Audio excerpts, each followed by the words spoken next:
over the use of nitrogen hypoxia to kill this man who was on death row in Alabama. Yeah. And it's been linked back to you, and I wanted to ask you about it because this is intriguing, because you did a television show back in 2015 where you, I believe, tested this method of execution. Just tell me briefly about it, Michael. What happened? I didn't test this method of execution, and it was a bit longer ago than that. But what I did do was test hypoxia. So I tested various ways in which people are killed in the United States, and asked the question as to whether there was a more humane way of doing it. So I was put into hypoxic situations, for example, into a chamber run by the Netherlands Air Force, which simulated what happens if you're in an aircraft at 30,000 feet and suddenly the windows blow out. And what happened to me was that I was almost instantly rendered incapable. As an experiment, I was trying to play with children's toys, putting triangle shapes into triangle spaces, and I was quickly unable to do that. I was asked, what is 9 minus 5? And I said 5. And then the officer who was with me, the Air Force officer who was wearing an oxygen mask, said to me, Michael, put your mask on or you will die. And I was incapable of putting my own mask on. Now, this suggested that hypoxia was very fast acting, and that you had... Obviously, I was in no pain or anything like that. I was just completely unaware. By the way, this is why, if you're on an aircraft and it depressurizes, you must put your own mask on first. But of course, I can't go on and draw conclusions. No. We did not experiment with nitrogen. But what I can say is it was evident to me that hypoxia renders you incapable almost instantaneously. I think the most exciting bit for me is talking to people. People who I think are ignored often by the major news channels. We're going to give news they want to hear. There's a voice there that needs to be heard. I think there's a chance here for a diversity of opinion to be expressed, which you don't find elsewhere. It's really exciting. We don't hold back. We're free to say how decisions that are taken here affect us all around the country. Only on GB News, the People's Channel, Britain's news channel.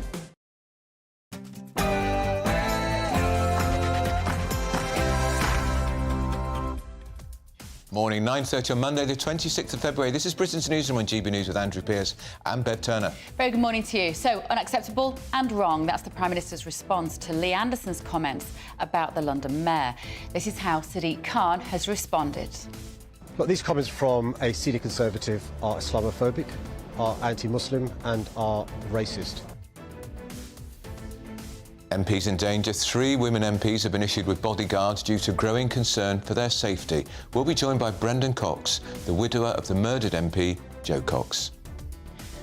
Oh, and Generation Sick note. Young people are increasingly blaming mental health problems for being jobless. Are they more health conscious or just lazy? And get this, sexism in football. Celtic manager Brendan Rodgers is in hot water after he shut down questions from a female reporter before calling her a good girl.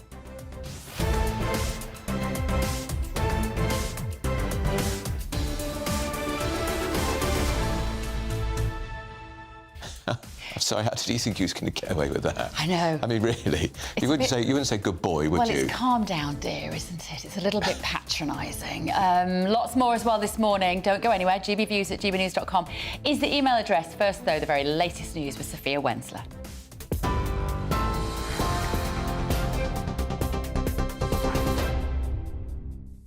Thanks, Bev. Good morning. It's 9:31. I'm Sophia Wensler in the GB Newsroom. The Prime Minister says comments made by the former Deputy Chairman of the Conservative Party weren't acceptable and were wrong. Rishi Sunak denied that his party has Islamophobic tendencies as he comes under increasing pressure to speak out against Lee Anderson. It's after Mr Anderson suggested that Islamists had got control of the Mayor of London during an interview on GB News. He had the whip suspended after refusing to apologise for the comments. The London Mayor accused Mr Anderson of pouring fuel on the fire of anti-Muslim hatred, but also criticised the Prime Minister for what he said was a failure to explicitly condemn the comments. The North and Midlands are to receive billions of pounds worth of investment in public transport as the government outlines plans to redirect funds from the cancelled northern leg of the HS2 rail project. It's understood the money will be used to expand mass transit systems, refurbish rail and bus stations and repair potholes. It will be up to local councils to allocate the funds, though it's not expected to be made available until April next year, months after the next general election. The housing regulator warns that significant intervention is required after persistent shortfalls in the number of new homes being built. The Competition and Markets Authority says complex and unpredictable planning rules across the UK are partly to blame for new build targets being missed. It's also raising concerns over the quality of new homes, with developers often focusing on price rather than the needs of a particular area. Meanwhile, Sir Keir Starmer says his party will deliver what he called a future built in Britain by Britain if Labour wins the next general election. He's expected to unveil a plan to run a so-called patriotic economy, which he says would include boosting home ownership and establishing the next generation of new towns. Housing Minister Lee Rowley described Labour's plan as empty, promising to stick with the government's plan, which he says is working. For the latest story, sign up to GB News Alerts by scanning the QR code on your screen or go to gbnews.com/alerts. Now it's back to Andrew and Bev.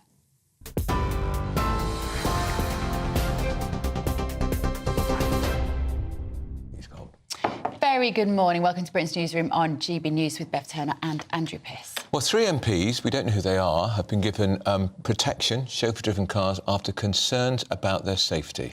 That's right. Both Conservative and Labour parties had their security upgraded after a risk assessment. Don't forget, earlier this month, pro-Palestinian protesters held demonstrations outside the home of the Conservative MP Tobias Ellwood, and this was the Jewish MP Andrew Percy in the House of Commons only last week. For months I've been standing up here talking about the people on our streets, demanding death to Jews, demanding jihad, demanding intifadas, as the police stand by and allow that to happen. Last night, a genocidal call for from the river to the sea, Palestine will be free, was projected onto this building. That message says no Jew is welcome in the state of Israel or in that land. And there are these scenes from pro-Palestinian protesters that brought Tower Bridge to a halt this weekend.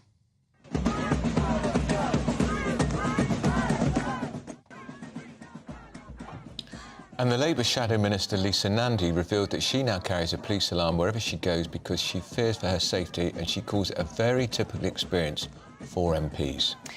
So, to offer us a unique perspective on this, actually, almost unique, is Brendan Cox, co-founder of Survivors Against Terror and the widower of the murdered MP, Jo Cox, who joins us now. Good morning, Brendan. Thank you so much for joining us this morning. When you see that sort of compilation that we did there of the mood and how febrile and full of aggression it appears to be, and so much division, what's your reaction to those pictures? I think both those pictures, but the wider situation at the moment is one that we need to worry about. And we need to worry about it both because of, obviously, safety to MPs, not just MPs actually, but councillors and others involved in politics, journalists as well. But I think we also need to worry about it because of the state of our democracy. We need to be able to debate issues without fear or favour. We need to be able to engage with our politicians and have angry, passionate debates where we viscerally disagree with each other. But as soon as that tips over into hatred, as soon as that tips over into intimidation or into violence, we undermine the entire basis of our democracy. So I do think we need to take it much more seriously than we have. What's changed things, Brent? Your wife was murdered in 2016 by a far-right fanatic. The backdrop, of course, was the referendum. David Amess was a Conservative MP slain in his constituency surgery a couple of years ago by an Islamist fanatic. Is there a common theme here, social media? I think that is certainly part of it. Now, obviously, Jo and David Amess were murdered by terrorists who sought to divide our country, who sought to turn communities against each other. And it wasn't social media that they used to do that. It was on the streets of our country. But I do think that there is a backdrop that social media has enabled whereby previously, if you had extreme views, it was pretty hard to find fellow travellers. It was not very easy. You might have to go to a meeting, you might have to go to a weird book club somewhere to join up with these other extremists. I think now it is much easier online, but also I think it is sucking in a much wider group of people who probably wouldn't see themselves as extremists, but end up liking posts saying the problem with Jews is X or the problem with Muslims is Y.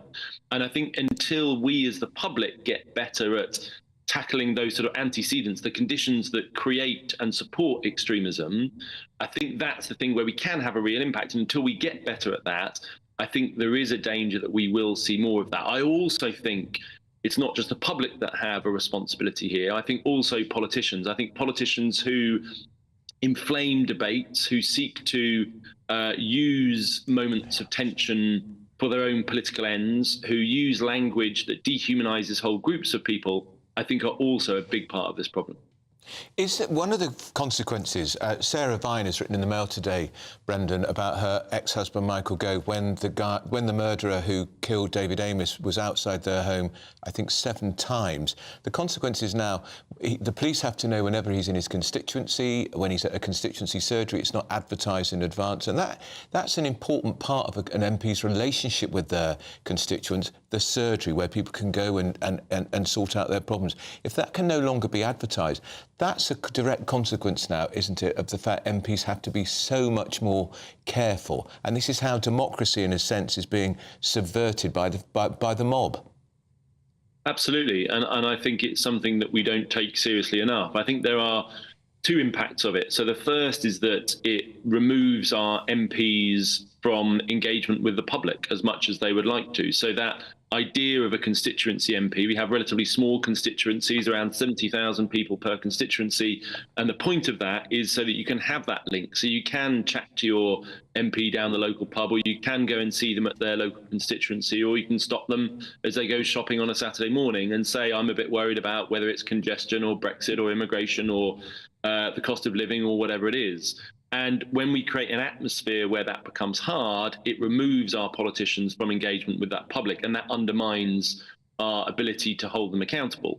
The second reason it's a problem is because not just that physical engagement and intimidation and threat, but also what they're facing online means there's a whole generation of people, really talented people, who won't want to go into politics. Why would you want to go into politics if you think that you're going to be at risk? Why would you go into politics if you think you won't be able to go shopping on a Saturday morning without being harangued in the street? Michael Gove, a great example of that. You know, obviously he's in politics and has developed a thick skin, but people thinking about coming into politics shouldn't have to put up with that risk. We saw what was an unprecedented event in the House of Commons last week, Brendan, with the vote on whether there should be a ceasefire in Gaza that was described by some as effectively being hijacked by the mob because there were MPs who'd received threats of violence if they didn't vote for a ceasefire, and that thereby influenced the way that procedure was handled in the House of Commons, with Keir Starmer putting pressure perhaps on Sir Lindsay Hoyle, the Speaker of the House. Given the impact of a small number of people, if that is true, that have threatened MPs, do you understand the public mood whereby there will be people, and our inbox will be full of them today, saying, no, we need to push back on what they see as an Islamification of British politics? What do you mean by an Islamification of British politics, sir? I think what they would say is that particularly in relation to the Middle East, that there is a pressure here that is anti-Semitic, perhaps, which is supporting the Palestinians, which is supporting the Muslim vote as well, because a lot of people playing politics with this issue as well, of course, with an election this year. I guess that is why they would see, some people would say that is happening here. So I think what is definitely happening is that there are people who are Islamists, and there are people who are far right, who are using what has happened in Gaza and Israel over the last period to drive both anti-Semitism and anti-Muslim hatred. And that is a major problem. And I also think, a separate point, but I also think that changing our procedures in Parliament to respond to threats is not the way we should proceed. We should face down those threats, we should take on those threats, and we should deal with them through law enforcement. But we also need to be very careful to make sure that we're supporting noisy democratic protests. We want to have people marching in our streets if they disagree with the government, whether it's on Brexit, whether it's on Gaza, whatever the issue is. That is a core part of our lively democratic debate. We then need to make sure there are really clear lines and boundaries whereby if you do call for genocide against Jews, or you call for attacks against Muslims, or you call for people to be individually targeted with violence, then the police take action. So I think we just need to be very careful here that we don't end up pouring petrol on these flames, on these embers, because I do think that's what politicians have done over this last period. You've seen it historically from the Labour Party in terms of the problem that it's got with anti-Semitism. I think they're starting to deal with that now, but it is still a major issue within parts of the Labour Party. I also think you've got a major problem with anti-Muslim hate amongst bits of the Conservative Party, which Lee Anderson, which Suella Braverman have been actively stoking in this last week. And if they had said that about Jews, it would have been completely unacceptable. And I think the Prime Minister should have taken a stronger line than he has in calling out anti-Semitism and anti-Muslim hate. One doesn't justify the other. Can we back to where we started this conversation, Brendan? 3 women MPs, Tory and Labour, we don't know who they are, have now got protection from potential violent attacks. You lost your own wife because of a fanatic. Would you recommend to young women, young men, a career in politics today? It's a very big question. I mean, I think that the thing that I hear from MPs is often that it is hardest for their families who are most engaged, because, you know, particularly after what happened to Joe and what happened to David Amess, when they get a phone call from a withheld number, when their MP partner is out at a constituency surgery, they worry. They worry that that might be the police calling them, that something awful has happened to them.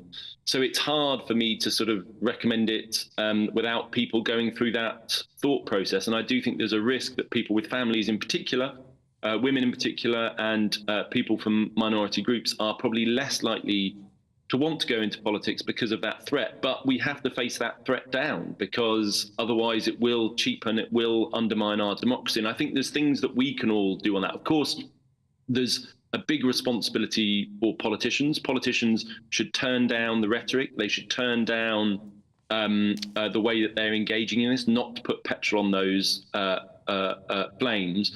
But also we as members of the public, what extremists seek to do is, of course, they seek to divide communities, and the best response to them is to draw closer together. So if there's an Islamist extremist who is trying to turn the rest of Britain against Muslims as a group, so then to be able to make it easier to recruit Muslims, the best way of responding to that is not by talking about the Islamification of Britain, but is actually about building stronger links with people from British Muslim communities and isolating those extremists. The same is true on the far right, to draw people across and to make sure that we're not allowing people to divide us from each other. That is the best response to terrorism, and that's the place where we can all have an impact. OK. Thank you, Brendan. Fascinating as always. Thanks so much for your time this morning. It's always illuminating, isn't it, when you Absolutely. listen. Well, I mean, would you want your kids to go into politics?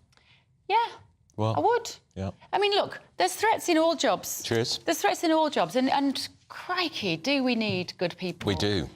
In politics, we do. And like I say, I'd like to think that this is something that would be temporary at the moment, because tensions are running so high because of the miserable situation in Palestine, the misery that is being caused there at the moment for both sides of that really complicated debate. And, of course, the big marches, which seem to happen every week in London now, I think are adding to the tension, I feel, because so much of it is linked to anti-Semitic abuse. Not only a small minority, but the small minority always make a lot of noise. Yeah, but you see, as Brendan was saying then, if you quell that That's dissent, right. if you silence that, then that will just come out in other ways. The right to protest is important. It is, and it's people who feel that they have less identity here. They have no power here. It's people who feel that they are being forgotten in the cultural shift that we're experiencing and marginalised. Therein lies the incendiary moments that become hate and division and violence. Exactly. Let us know your thoughts this morning. It is complicated. GBviews at gbnews.com. Up next, Rishi Sunak faces a potential red wall rebellion. Those are those MPs in the north who won seats from Labour after suspending Lee Anderson from the Tory party after his comments about the London Mayor Sadiq Khan. You're with Britain's Newsroom on GB News.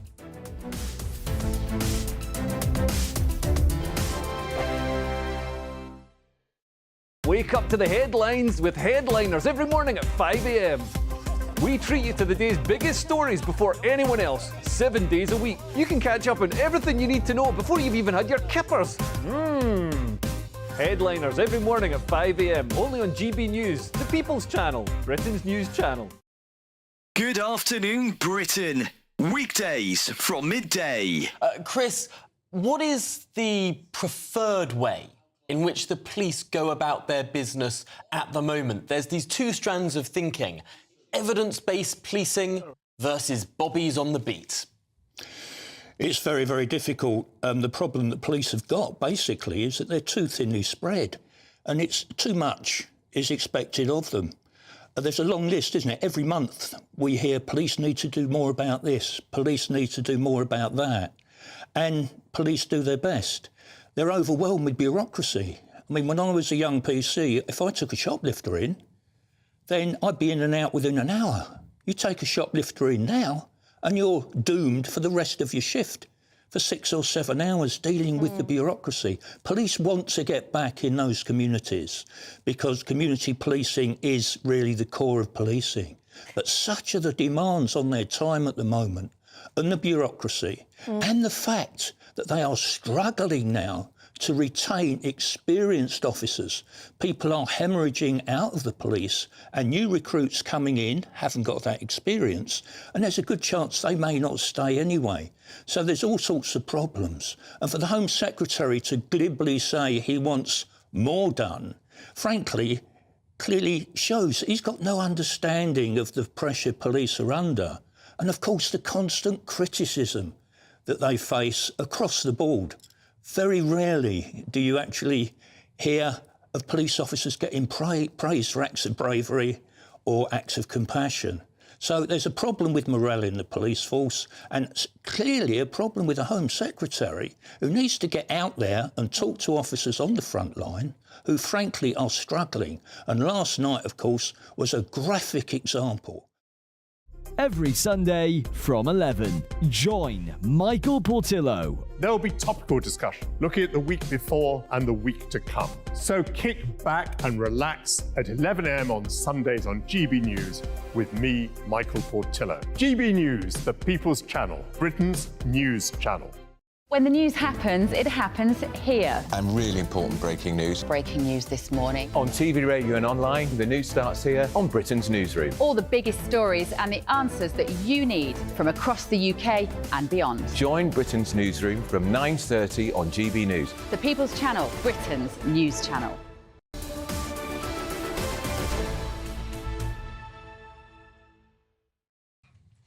Good morning, thank you for joining us. The inbox is very busy already. Rishi Sunak has condemned Lee Anderson's comments as unacceptable and wrong, but he denied that the party has Islamophobic tendencies. So other MPs, these are in the Red Wall, say they fear a revolt from their own voters who could move to the Reform Party because they've been flooded with supportive messages about Lee Anderson. He was sacked from the party after his comments on GB News. So our political editor, Christopher Hope, joins us from Downing Street. Right, Christopher, for anybody that's just tuning in this morning, what happened over the weekend? How have we got to this position?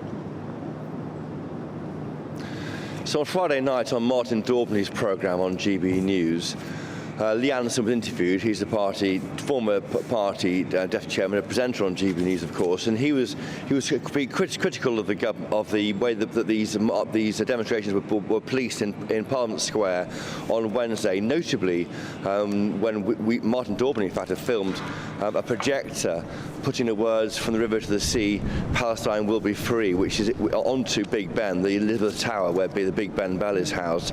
And the idea then was, how can that happen onto Parliament? That's meant to break some laws passed in the past. It's about the destruction of Israel, deeply offensive to Israelis and the Jews. He said all that. Lee Anderson then made claims about the Mayor of London, Sadiq Khan, saying that he'd been taken over by some kind of Islamists. They had got control of London. Sadiq Khan had, quotes, given away our capital city to his mates. That was then protested about by some Tory MPs. Notably, Sajid Javid reportedly spoke to Number 10, and by lunchtime on Saturday, Lee Anderson had lost the party whip, which means he's no longer a Tory MP. He's now independent. Fast forward to today, Monday, a massive backlash to what happened there by the Chief Whip, Simon Hart, and Rishi Sunak, the Prime Minister. The Red Wall Tory MPs have been piling onto their 107 MPs group. That's 107 MPs elected in 2019, and they're saying that they're being very critical of the way the government's reacted here. Jill Mortimer, Tory MP, concerned. Sarah Dines, Peter Gibson, Red Wall Tory MPs upset. And I've got to say, other more senior MPs on the right of the party are upset. They say to me, there's a double standard here, because I'm sure Andrew will remember, certainly Bev might, back in 2016 when the then PM David Cameron made claims about the then candidate for London Mayor Sadiq Khan, saying that he had shared platforms with people who supported IS. Also Zach Goldsmith, the candidate against Sadiq Khan, then also said similar things about Sadiq Khan. So the word now is that there's a one rule for the posh boys and one rule for the working class, and the working class MPs like Lee Anderson get suspended. All right, Chris, that's Chris Hope. And of course, you know who's going to be sniffing around this, the Reform Party, because there were talks before. Well, if our inbox is anything to go by, let me tell you, there's a lot of you are wound up by this. Andy from Wareham says politicians are under threat because we've allowed Muslim extremist groups to walk all over us. MPs, police are scared to confront them because of a fear of being called racist. Don't go anywhere. Here's the weather. A brighter outlook with Box Solar, sponsors of weather on GB News. Hello there, good morning to you. I'm Jonathan Vaughtry here with your GB News weather forecast provided by the Met Office. It is quite a nice, fine start to the week for many of us, and that is thanks to this ridge of high pressure that has begun to topple its way in across areas of the UK. In the far southeast, though, we do still have low pressure lingering on first thing, so there is still some rain for the likes of East Sussex and Kent, and it could take into the afternoon for that to properly clear its way off. But elsewhere, a good number of sunny spells. Quite a brisk northeasterly wind coming in off the North Sea. That is going to make it feel quite cold. We'll start pushing some showers for northeastern areas of England and eastern Scotland as well. So whilst it will feel cold, temperatures on the thermometer, though, generally between 7 and 10 degrees Celsius. A fine end to the day for many of us as well, some clear intervals. Underneath that, temperatures will begin to plummet their way off, so certainly some frost and patchy fog developing tonight, particularly for central eastern areas of Wales and England. Temperatures will actually rise into the second half of the night for Northern Ireland and northwest Scotland, so we see the winds begin to strengthen and the rain begin to arrive later on in the night. We'll then watch as this band pushes its way southeastwards over the course of the day, falling as snow over the highest mountains of Scotland, but the band will tend to break up, turn lighter and patchier as we head throughout the day, so the far southeast staying dry for most, and will turn brighter in the northwest later on as well, with some sunny spells and scattered showers. Temperatures again generally between 7 and 10 degrees Celsius. We hold on to a fairly changeable and unsettled theme throughout the rest of the week as well, so do prepare for further rain at times. Bye-bye. That warm feeling inside from Boxed Boilers, sponsors of weather on GB News. Well, still to come. Is there anything wrong with it being called a good girl at work, or was the Celtic manager, Brendan Rodgers, out of line, saying that to the BBC reporter when he closed her down? Well, good boy. You did that very nicely, good boy. Thank you. I like being called boy because I'm so old. It's a long time since I've been called a good boy. But you know where that argument's going to go. This is Britain's Newsroom on GB News, the People's Channel.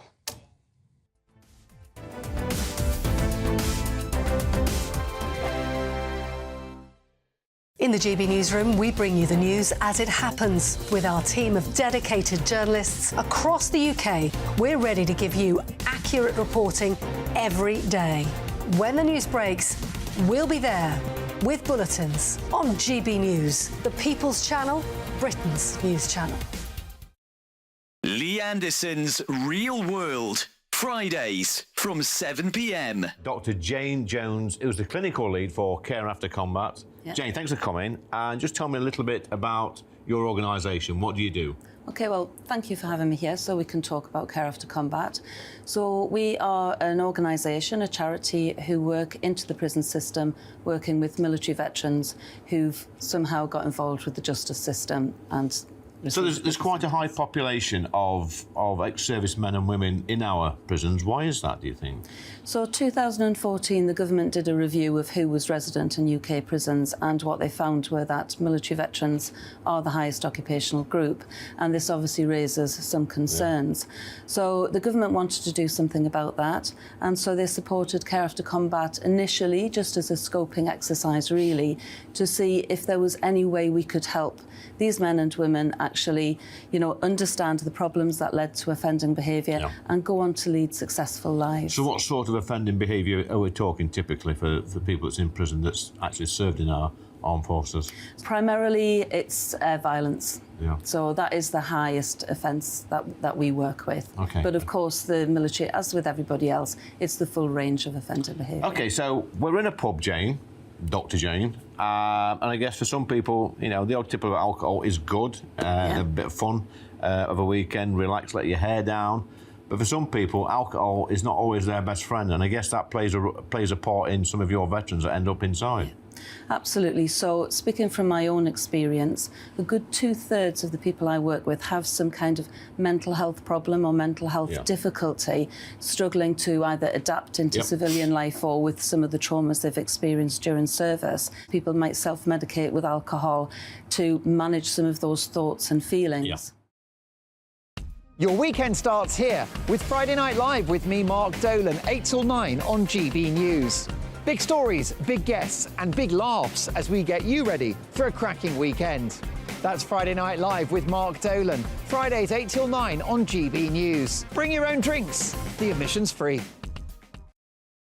Have a great Saturday night with me, Leo Curse, on the Saturday Night Showdown. It's a crazy world out there, so come and make fun of it with me, my panel of comedians, and a couple of people who actually know what they're talking about.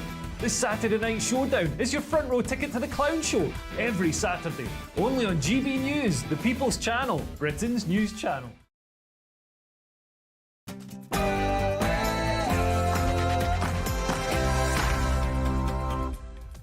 It is 10 a.m. on Monday, the 26th of February. This is Britain's Newsroom on GB News with me, Bev Turner, and Andrew Pearce. Unacceptable and wrong. That's what the Prime Minister said about Lee Anderson's comments about the London Mayor and Islamism. Generation Sick note, young people are increasingly blaming mental health problems for not being jobless. Is it a little more complicated than that? Maybe they're just health conscious, or maybe they're just lazy. And prison reforms, new plans from the Justice Secretary Alex Stewart to get tough on foreign criminals. He says they'll face deportation to free up prison spaces. A good idea? They'll never work. And sexism in football. Celtic manager Brendan Rodgers is in hot water. He shut down questions from a female reporter before saying, "Good girl." Is that wrong?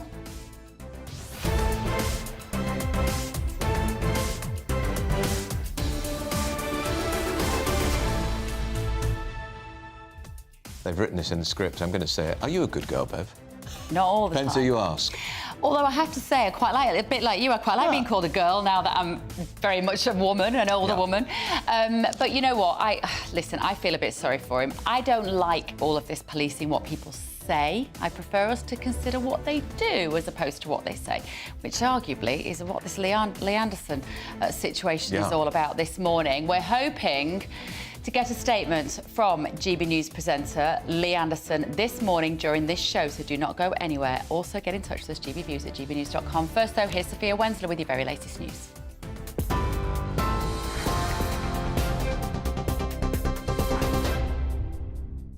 Andrew, Bev, thank you. It's 1 minute past 10. I'm Sophia Wensler in the GB Newsroom. Your top story this hour. The Prime Minister says comments made by the former Deputy Chairman of the Conservative Party weren't acceptable and were wrong.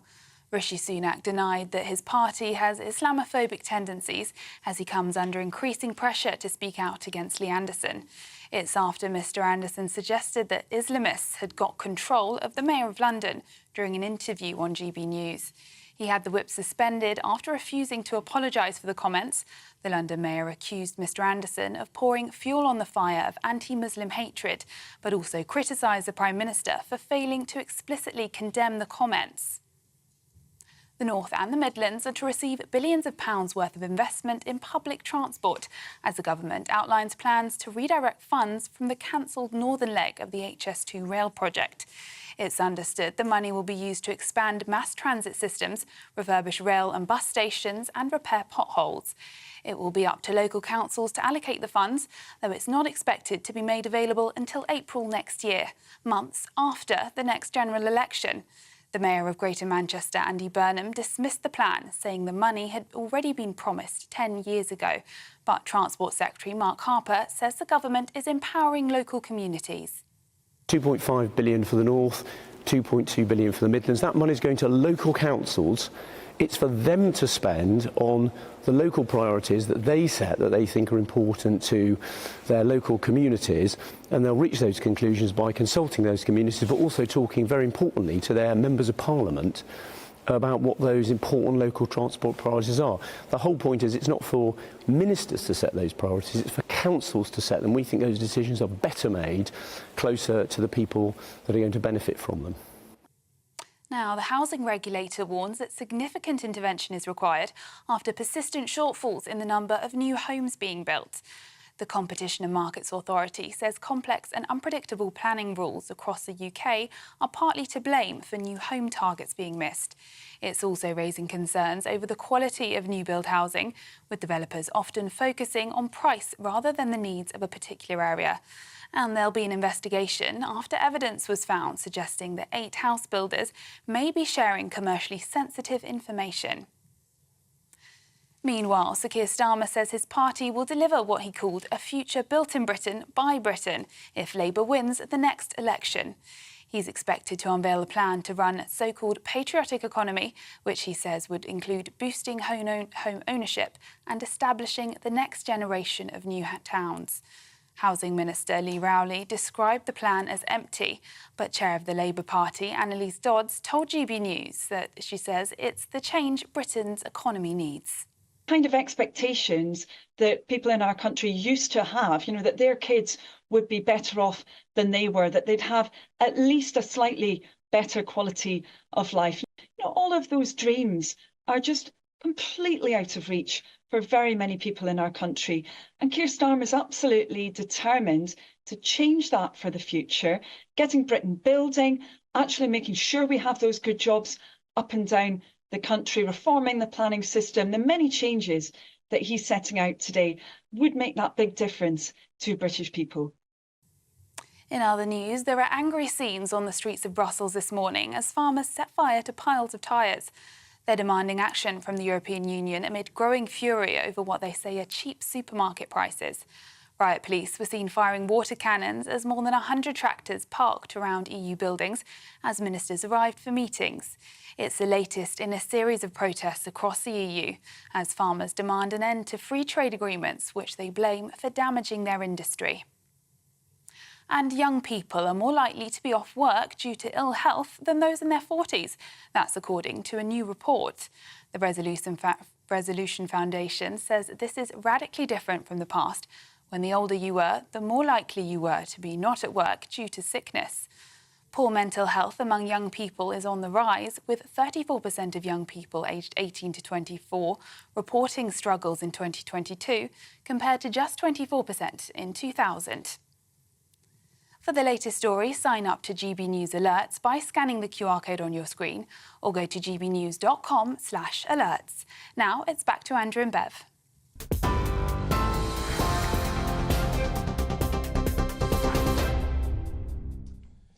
11:06, you're with Britain's Newsroom on GB News. 10:06. Don't panic. Yep. You're meant to be somewhere. Yeah, sorry about that. He's just wishing the morning away. Carried away with excitement. This is GB News with Britain's Newsroom with Andrew and Bev.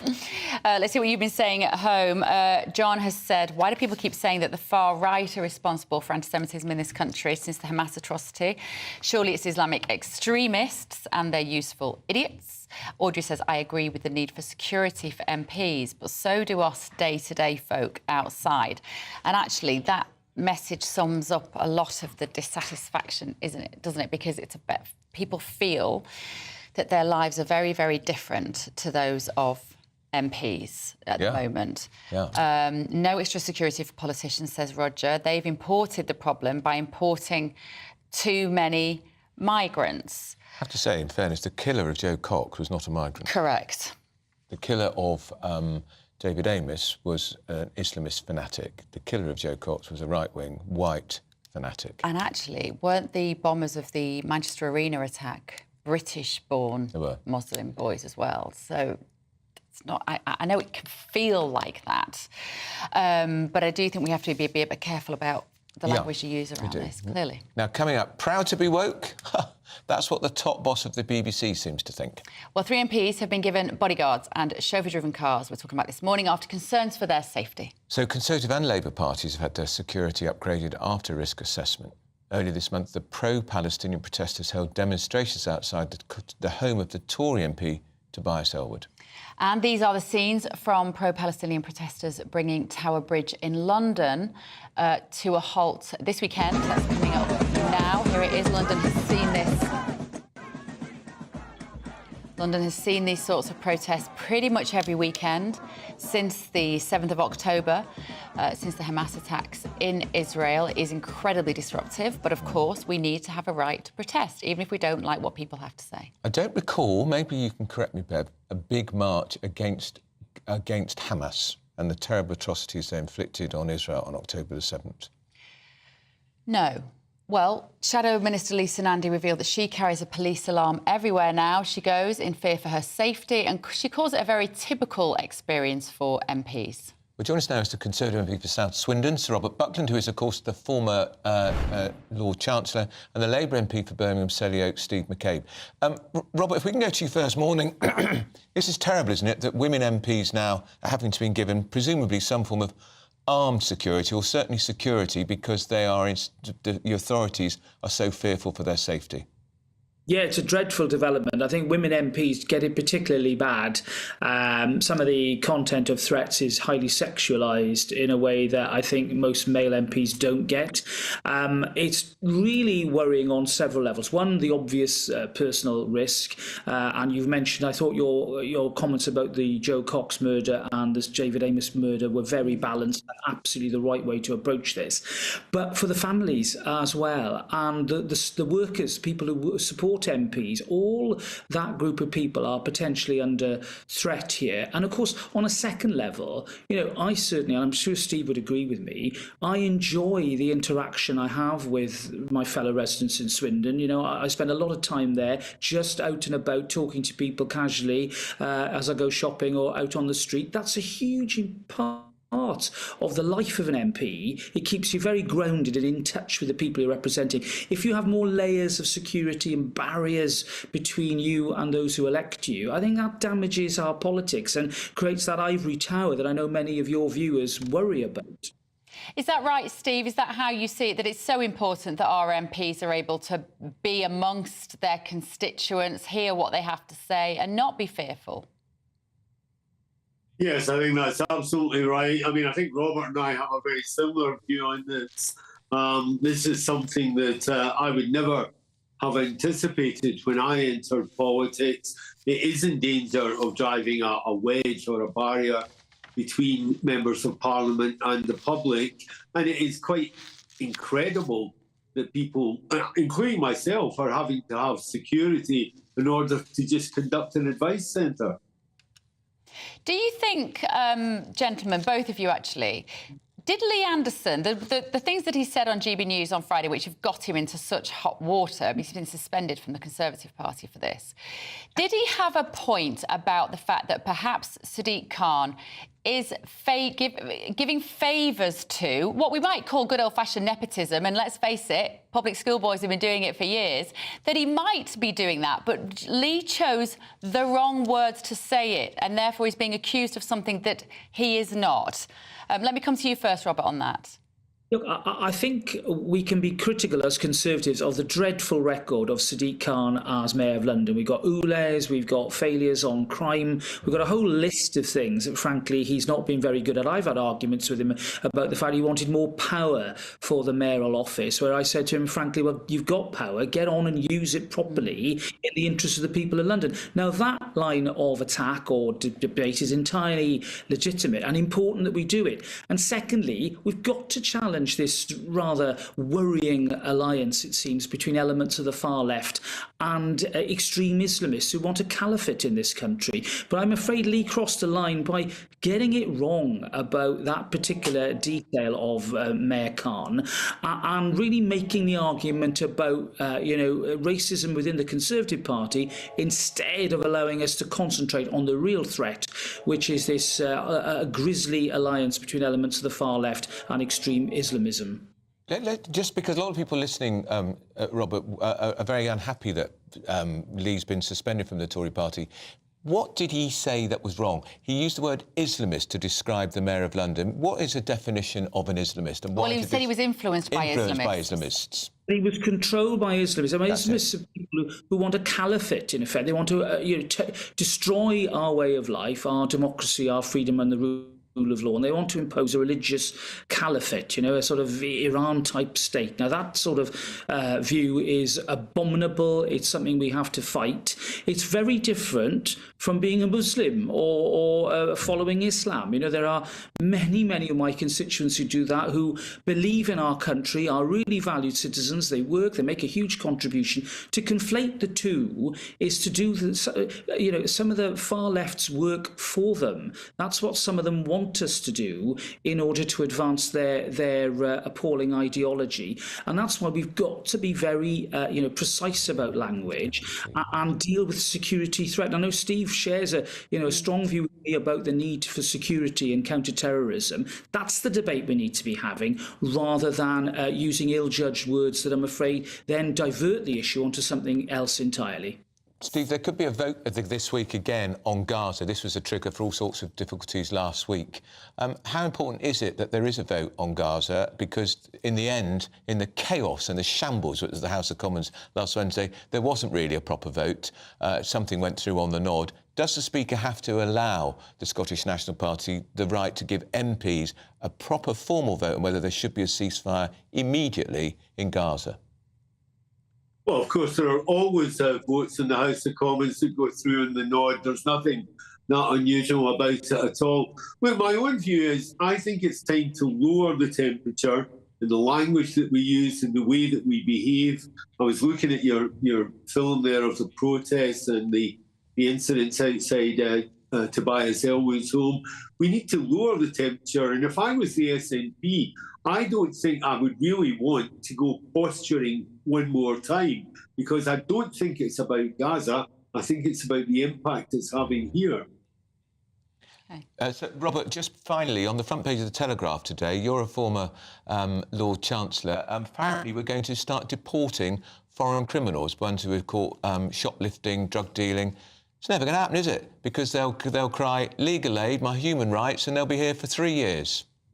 Well, I was grappling with that problem when I was Justice Secretary. The main problem, Andrew, is that other countries just don't recognise who these characters are. If you say Mr. Enver Hoxha from Albania, the Albanians had a tendency of saying, well, we've never heard of him and he's not coming back here. And you can imagine why they would do that, because they were criminals.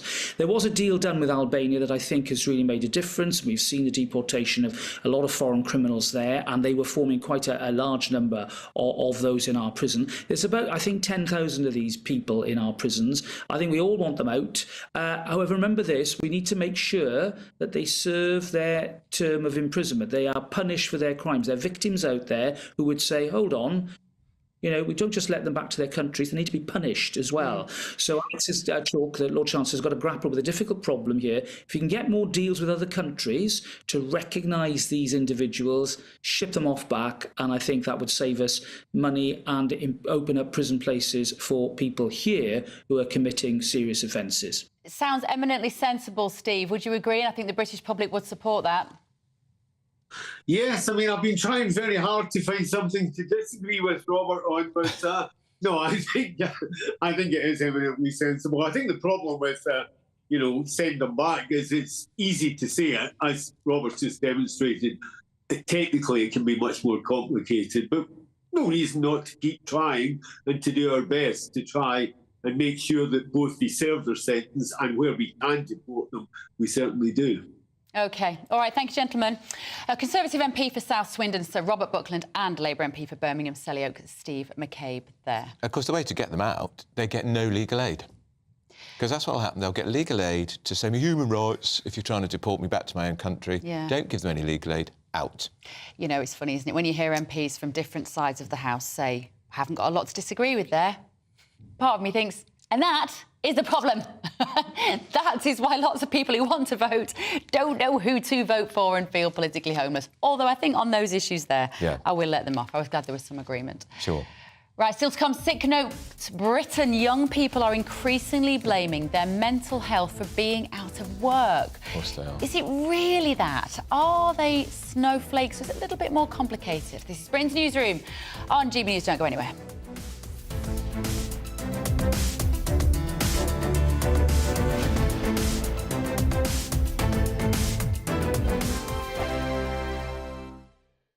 Tired of the usual focus-tested, pre-prepared Westminster runaround? Well, so am I. So you want higher taxes? Is your department to blame for this? Are you rethinking this policy? Every Sunday at 9:30, I'll be sitting down with those in power to get the truth about the issues affecting you. Let's be honest, we've known about the cost pressures of this project for years, not months. That's the Camilla Tominey Show, a politics show with personality. On GB News, the People's Channel, Britain's news channel.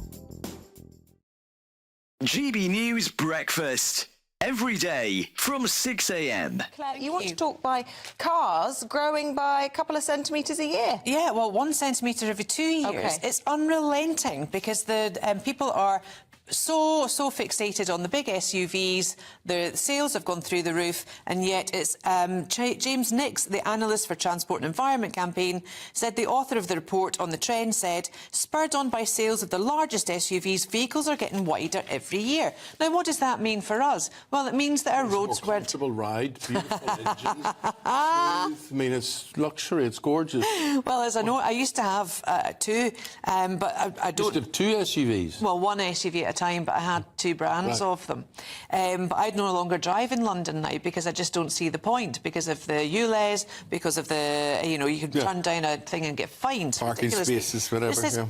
The growth in car size also causes issues for their drivers. The report found that largely luxury SUVs, which are about 2 metres wide, no longer fit in off-street parking. That's true. They also leave too little space for passengers to get in and out of the vehicles in typical off-street spaces, and they're about 2.4 metres wide, the report found. And I'll tell you, I was stuck in a bus last night trying to get home, and the buses couldn't move because the streets were too crammed with all of these massive cars either side. Chelsea tractors. And it was gridlocked. Yeah, but maybe they're not the problem. Maybe the buses are the problem. The buses take people to their place of work and get I'd them like home. to know when, because when I go through London, all I see is empty buses. Well, you're lucky. Every time I'm on one, they're full. Well, they're obviously only full at rush hour. You see, the thing is, property developers, when they do high-rise car parks or, they build a multiplex cinema and there's a car park attached to it, that's not my fault that I can't fit into their space. It's their fault. So well, it's all driven by money, isn't it? The more spaces that they have, the more people they can get. I'm Michelle Dewberry, and I'm not here to tell you what to think.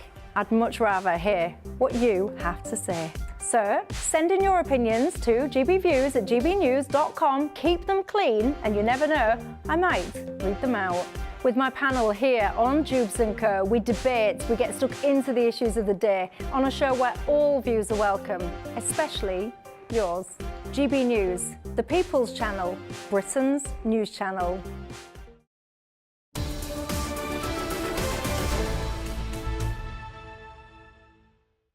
10:21, you're with Britain's News on GB News with Andrew Pierce and Beth Turner. The panel are here, former Labour advisor Matthew Laza. Good morning. Author and broadcaster Emma Wolfe. Right, both of you, let's start first of all with this story that we've been talking about. This is a football manager who shut down an interview and then his payoff is what's got him into trouble. Let's have a little watch. So can you not give us some more on it? Done. Good girl. Well done. Cheers. There you go, he's done. Good girl.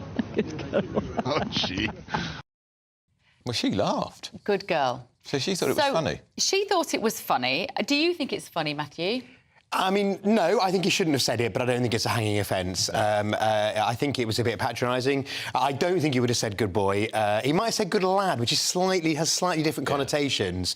But I think it was a little bit patronising, but I don't think he should be hung out to dry. He almost sounds like when he said it, he realised he'd said it, and then he sort of said it again, trying to be ironic. When you hear it, it's less bad than on the page. I can't even believe... Honestly, guys, are we discussing this? Yeah. So what? I get called good girl. Well, partly, it's quite a compliment to be called a girl. At least we're not calling you an old lady. Yes. Who cares? Please good call me girl. good boy more, Let's please. just exactly. Should we call you good boy all morning, Andrew? Just You to know make what you I would do if someone called... Behave yourself. If someone called me a good girl, I'd probably come back with something. I'd probably retort if I felt like it. If I didn't, it's actually quite affectionate. Yes, it's patronising. Of course it is. But in the same way that we call women blonde, we don't say a blonde when we call them women blonde.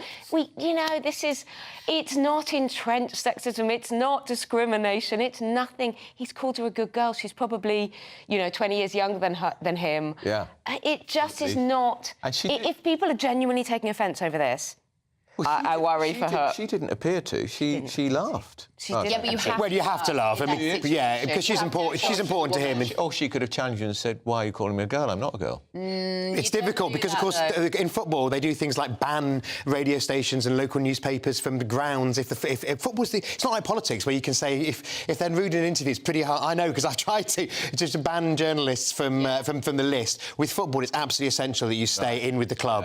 You have to be on the right side of the club. Celtic is a big team. Absolutely massive.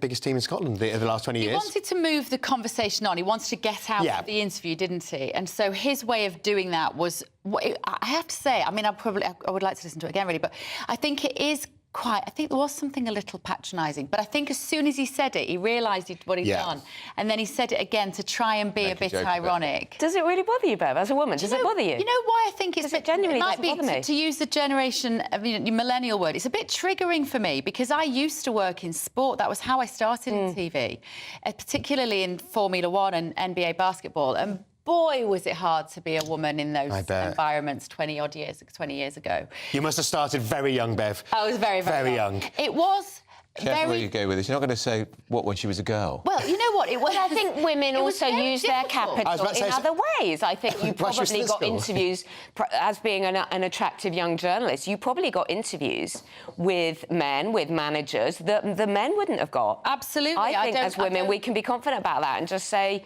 you know what, there are pluses and minuses. I agree. Just come back at him and say, don't worry, old man. But you see, there's some clips. There's a kind of power imbalance. Clips on YouTube where I was interviewing a guy called Shaquille O'Neal. You familiar with? Oh yeah. He was about 6'9", and he has these legendary enormous feet. And we were in the basketball changing rooms, and I was 25, something like that.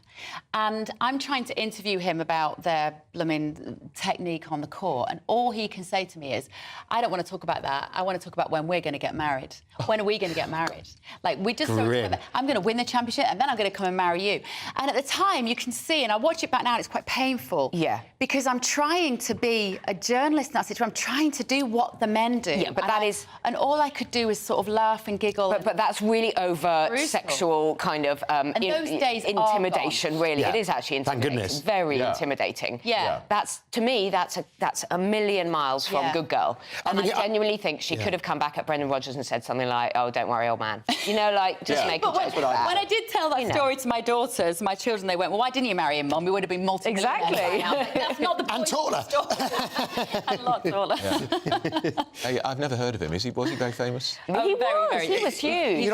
And huge. In every sense. I mean, the other thing about Brendan Rodgers, he would say in his defence, I imagine, that he calls the lads the boys because the boys is, because they'll be young. The players are younger than him. I bet he doesn't say good boy though. But I bet he doesn't say good boy. And I think it's the good girl rather than eyelash or something is a bit different to good girl. I would be far more interested to know how he treats his wife, how he treats his daughters, how he treats his female friends, how he treats his female colleagues on a sort of day-to-day basis. I think the odd comment like that slips out. Yeah, he's probably, he's old school. Yeah. And there are bigger issues in Scottish football, sectarianism, which, the SNP had to pass a legislation which didn't work about because of sectarian chants and things. I think there were bigger issues on the Celtic and Rangers. Glasgow Celtic, Glasgow Rangers. Absolutely. Yeah, less worried about what people say and what they do. Yeah. Right, talking of good girls, Angela Rayner.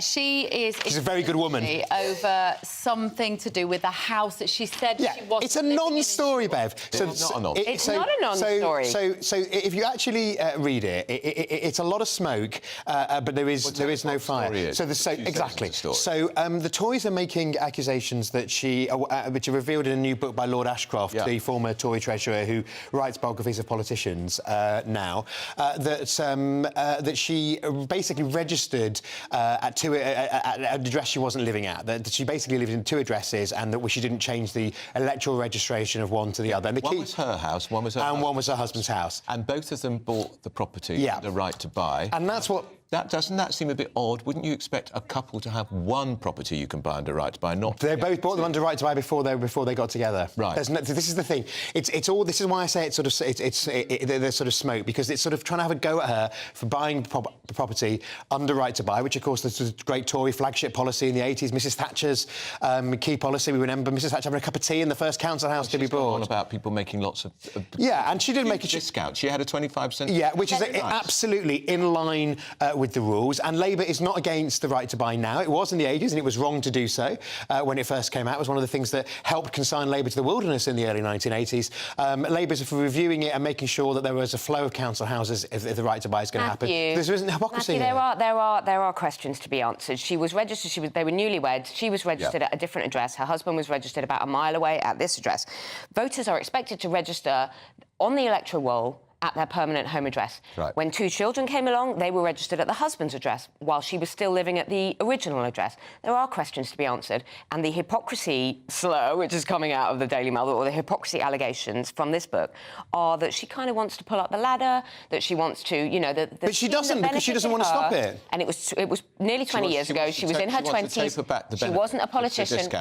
Yeah, fair enough. Absolutely. But she doesn't really care about others benefiting from that, which really helped her. There are questions to be answered here. She's also saying it's not fair that she's been subjected to scrutiny. Yes, it is. She's the deputy leader of the Labour Party. I think it's fine for her to be subjected to scrutiny. But one of the questions is, why did she not use her... why did she change her maiden name to her married name on the birth certificate? I mean, which is really... what public interest is there in that? I think, the other thing is about the 2 different addresses is there was a younger child, an older child from the existing relationship. So he had kept her ex-husband kept a separate address because he basically was bringing up his kid there, and she kept her house, which loads of couples do. But the thing is, she made a £48,500 profit from the house, the former... Absolutely in line with the regulations. And I'm absolutely on board. I don't begrudge her a penny of that. But this is what she said. This is Angela Rayner's statement. She said, I worked hard, I saved, and I bought the house by the book. I'm not ashamed, but I am angry that the Tories have since put the dream of a secure home out of reach for so many others. It's clear that Lord Ashcroft and his friends not only take an unhealthy interest in my family, but want to kick down at people like me who graft hard in tough circumstances to get on in life, and I won't let them. Hold on, she's moving the goalpost there. Yeah. The law says you have to register the correct information. The questions are, and I don't think that's anything to do with maiden names and married names. That's a woman's choice. That doesn't matter to me. Well, that's one of the questions. But no, as I said, voters are expected to register at their permanent address. Where was she living? Why was she and her husband living apart? Why? And as Bev says, why did they both buy their homes under right to buy? I think there are legitimate questions. There are legitimate questions. There's a whiff of hypocrisy about all this. More than a whiff. And politicians have to be very careful. Yeah, absolutely. But I don't think there is hypocrisy, because she doesn't want to pull. She doesn't want to pull the ladder up. Here at all. I mean, the truth of the matter is, like, sometimes politicians try and pretend that they're registered. They move to, particularly for by-elections, they kind of become a candidate in a different part of the country from where they live. They suddenly appear, and there's a question about, do they really live there or not? There's no question that she lived in this house because she bought it. And there's a question about how many nights she spent there versus at her husband's house. It's not like she was pretending she lived in a different part of the country or anything else. I mean, it seems to me that the sort of, Ashcroft's been going around, or his researchers have been going around asking neighbours, how many nights was she in this one versus that one? And you are actually allowed to register in 2 addresses. It's clearer than that. You can register at 2 addresses. No, it's clearer than that. But they have to be she and her different local husband authorities. separately both bought under right to buy. But that's the question. But they were both before they got married, so it's totally irrelevant. Well, they both did it as a couple, though. I don't know. That's kind of the detail, isn't it? Exactly. Right, Emma, Matthew, I feel like we've... Great start. Anyway, kicked off. Right, time for your headlines now with Sophia Wensler. Don't go anywhere.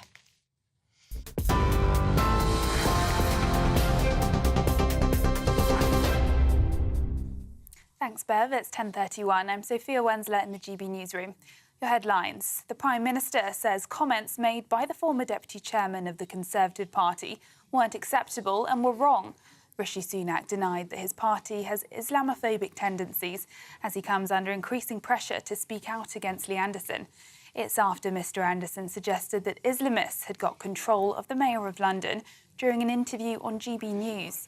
He had the whip suspended after refusing to apologise for the comments.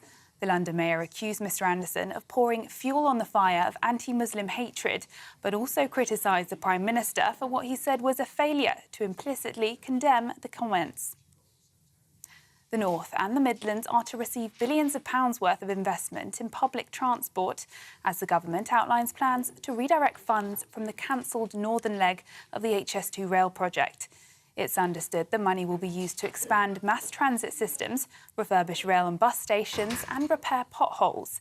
It will be up to local councils to allocate the funds, though it's not expected to be made available until April next year, months after the next general election.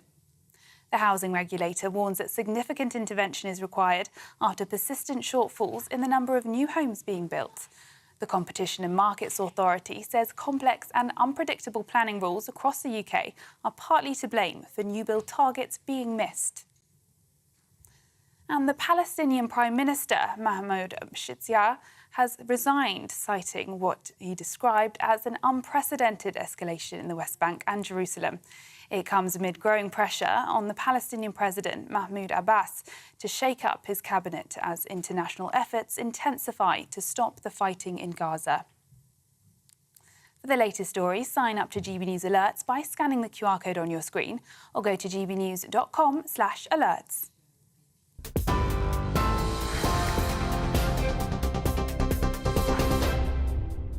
For stunning gold and silver coins you'll always value, Rosland Gold proudly sponsors the GB News Financial Report.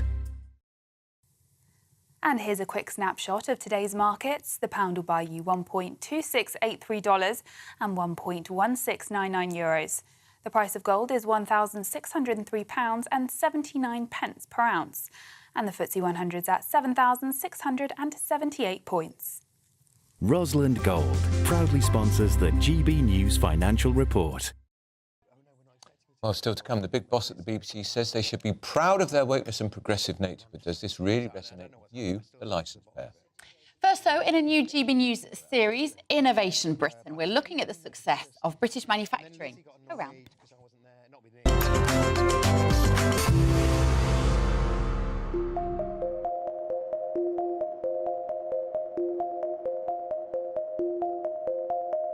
Over the years, the engineering and manufacturing environments have often been perceived to have been dirty and polluted, but so much has changed in recent years. James, why is that? I think there was generally an acceptance that that was the atmosphere that people were having to work in. There was nothing they could do about it. People would come into work and just say, well, that's my lot in life. However, if you think about it, this is not really acceptable, and certainly in today's environment, take an office, you wouldn't be expecting to work in an office full of smoke, mist and dust.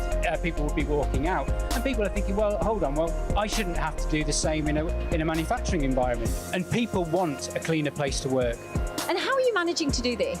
Well, Filter Mist manufacture a range of products that extract oil mist, dust and fume at source from industrial settings around the world, and we make them right here in the Midlands. And you've had your record year. Yes, we have. We've continued to grow our exports to over 60 countries worldwide, but one of our biggest growth areas has actually been the UK. One of the reasons for that is that we sell a lot to the machine tool sector, who are fitting our equipment to their machines and selling a complete turnkey package which includes clean air to their customers. Meanwhile, the UK government's health and safety executive have focused more on clean air in the workshop. But most of all, people are just wanting, and why wouldn't you want to work in a cleaner environment?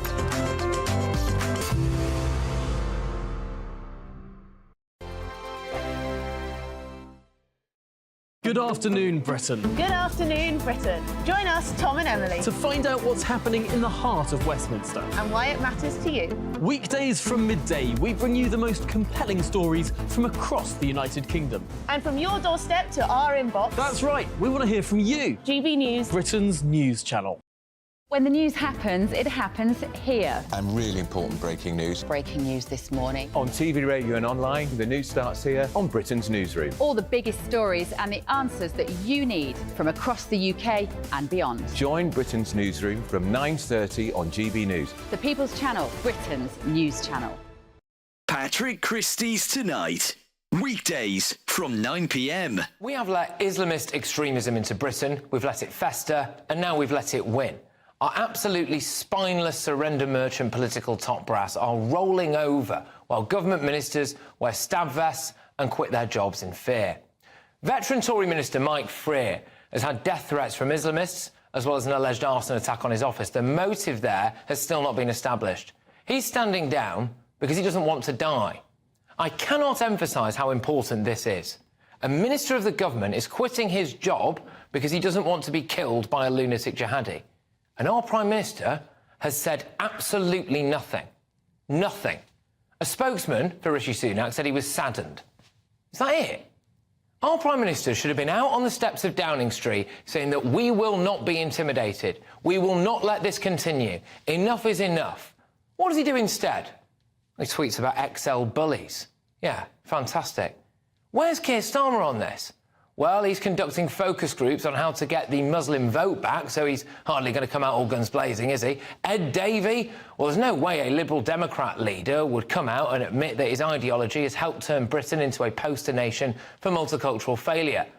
The police have let protesters, which include rabid anti-Semites, rampage around London every flipping Saturday for the last 3 months. And today, they are finally saying that they don't support some of the protests, which in the past have included a now banned terror group and people holding up anti-Jewish signs. They're saying, please don't march down Whitehall. All right, but will you do anything to stop them if they ignore you? I doubt it. I honestly cannot believe that we have sunk to the level where a serving minister stands down because of threats from extremists and our Prime Minister just doesn't feel the need to address it. Wake up to the headlines with headliners every morning at 5 a.m. We treat you to the day's biggest stories before anyone else, 7 days a week. You can catch up on everything you need to know before you've even had your kippers. Headliners every morning at 5 a.m. only on GB News, the People's Channel, Britain's news channel.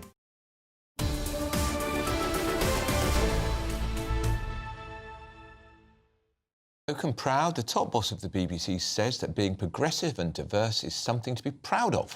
That's right. It was a leaked recording. Director General Tim Davies said the corporation was impartial and did not have a party political bias. It's a little bit complicated, this. So let's bring in former BBC executive presenter Roger Bolton. Good morning, Roger. We don't want to be misquoting Tim Davie here. This was an internal speech that he was giving to employees, and he says we do a reasonably good job of walking along the joyous tightrope of the culture wars. I think he has his tongue in his cheek a little bit when he's saying that. He said we're being progressive and diverse and doing the things we should be proud of is not woke, but we've got to make sure we're clearly representing views from across the board. Do you see anything wrong in that? No, this is 3 years old, this story, and is clearly part of the Daily Mail and often the Daily Telegraph's attempt to run a difficult story for the BBC as often as possible. I mean, you wouldn't want the Director General of the BBC to say, we're going to be regressive, not progressive. And it depends what he means by it. He said, or the BBC seemed to say, look, he was referring to lots of things like, don't let's get hung up on the old ways of doing things. You know, if we do things cheaper, better, easier, digitally, we should do it. And obviously, the BBC is both a very large employer as well as a broadcaster. So, you know, anything it does to, if you like, ensure that women are paid as well as men, which was a thing it didn't do in the past, is a good thing. Is that progressive? Is that a good? I would say so. Anything that makes sure that you don't have people, because they're gay, facing discrimination, that's a good thing. So I don't think it's particularly bad. What I think is dangerous is this use of the word woke all the time, with nobody defining what it is. Do you know what it means, Roger? When you use the word, if you ever use the word woke, it's such. I don't like it as a word. I've said that on this channel many times because I think it is so difficult to define. It is very difficult to define, and I think that it's one of those things. words that people don't like defining because they like to create an impression. We all know what it means, don't we? Actually, what it means is we all give our own interpretation of what it means. And I just wish there were more facts. I mean, for example, to go back to another story we're doing, that you're doing, which is obviously a very important story about the Sadiq Khan and so on. Nobody's actually going to the man who's making the accusation about Islamist running Sadiq Khan and saying, where's the evidence? So before we debate it, can we have some evidence? And before we discuss what woke is, can we have some definitions about what woke is? And before we say progressive, oh, that's terrible, think, do we want to be regress? I just think that a lot more journalism is needed before we launch into this. And this, by the way, the biggest. The closest I think that I've got to understanding the difference between what used to be termed political correctness. Yeah. So it used to be that language was evolving to represent our reality, which meant not just saying Mrs. if you were a married woman because you might not have taken that. And a lot of it is about language, just moving with the times. Where I think it tips over into what I would recognise as being woke is that you have to speak in this way or you are a bad person. It becomes more authoritarianism, and that's then becomes... it provides an environment which actually causes the opposite of what we want, which is for people to feel they can speak freely. I think that's absolutely right, and it's a very important point. And I think it's far too often two things happen. First of all, if you're faced with a difficult argument, they attack the individual, or they say the language is wrong. And what they don't do is address the issue. Now, there's a real issue on immigration, which we don't talk about, which is, we've got an aging population. The birth rate is very low. We need, if we're going to grow the economy, to actually have immigrants. But what we then don't say is, well, what sort of immigrants? And that gets very difficult because people are, I agree with you, are quite scared to say, well, actually, what we want people in this country, we want people who are skilled, we want people who work hard, and we want people who understand our culture. And what we don't want is our culture to fundamentally change. But that you'll never hear on the BBC, Roger Bolton.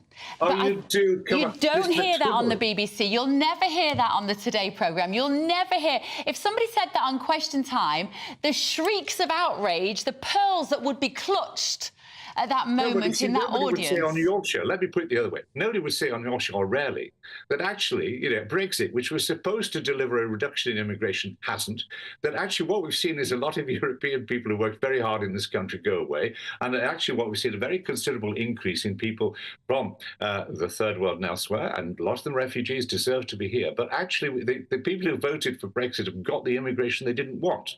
Now, that's something you should have a conversation about. How have you got this onto Brexit? Once a BBC man, always a BBC man. You always manage to get it onto Brexit. There's a very good argument for Brexit in terms of sovereignty. Yeah. What there isn't a good argument on in the short term is what it's done to our economy. Goldman Sachs have published a report saying we are 5% less now in GNP than we would have been. Now, who knows about the long term? But we do know the big deal promised with America has gone, isn't there? The big deal with India isn't there. China, oh, really? You want to deal with that? Give it time, Roger. Both sides in Give it time. Give it time. 45 years deal.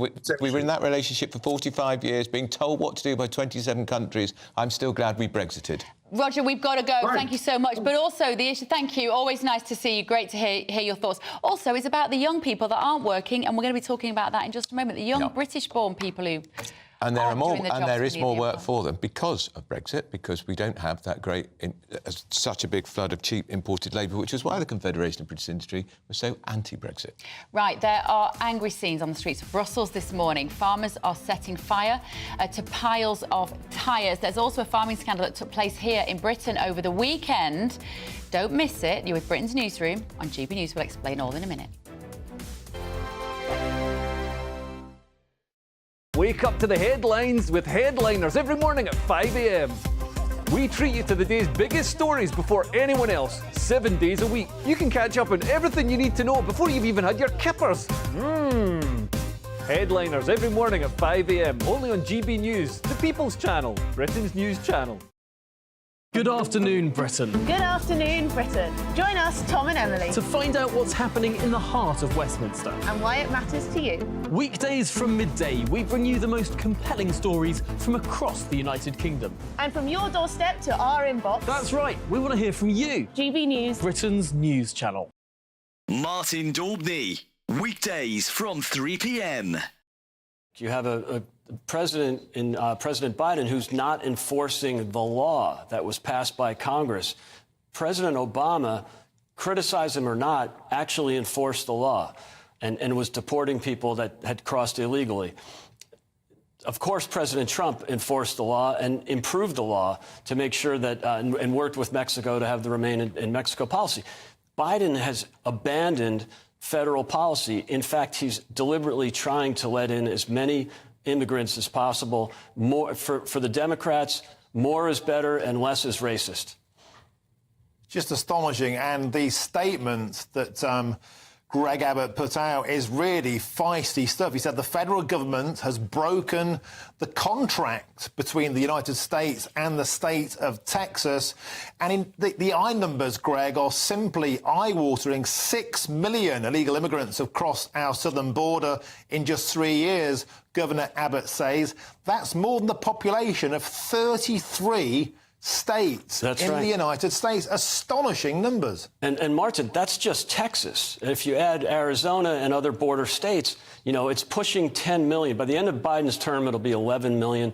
A study by Yale University a few weeks ago, 3 very liberal professors that did the study estimate there's 22 million illegal aliens. So this is a crisis that was created by Biden.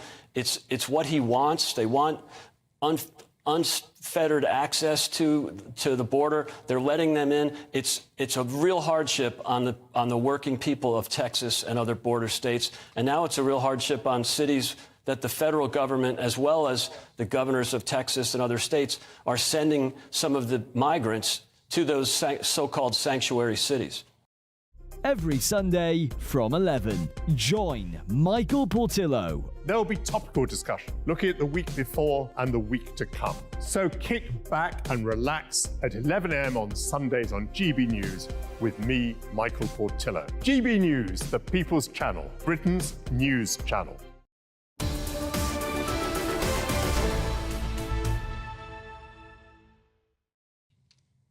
Rishi Sunak's been accused of pandering to extremists after backing a group that's campaigned against net zero. That's right. He attended the No Farmers, No Food protest in Wales. Now, this is a group that was brought together by the son of a farmer, James Melville. And The Guardian have basically done a big, deep dive into who these people are in order to discredit the group, but also to discredit the farmers. So we're joined now by the director of the Climate Media Coalition, Donahue McCarthy, and the founder of No Farmers, No Food, James Melville. James, let's talk to you first. What have you done to irk the ire of The Guardian in such a way? Probably because I've got other opinions on other issues. But my objective here with No Farmers, No Food, which has started off through an X campaign over about a month ago, was to raise a number of key concerns and valid concerns of farmers across the country. You know, these concerns are supermarket pricing, imports without regulation and competitive disadvantage for farmers, TB issues in Wales, impact assessment report in Wales, mental health issues. There's a number of key issues, I've listed some and there's a lot more, that need to be addressed and be part of a national conversation for farming. We're not organising protests. But a lot of people around the auspice of No Farmers, No Food in this X campaign and the media commentary that we've had on this are galvanising around this to try and articulate the very valid concerns of farmers. And I've brought together a number of farmers on different scale in different sectors. So we've got a consultation exercise to bring out these credible concerns. And as for that article yesterday, rather tellingly, I spoke to the journalist about that before it was printed, and I listed all these key concerns, and they weren't printed. How telling.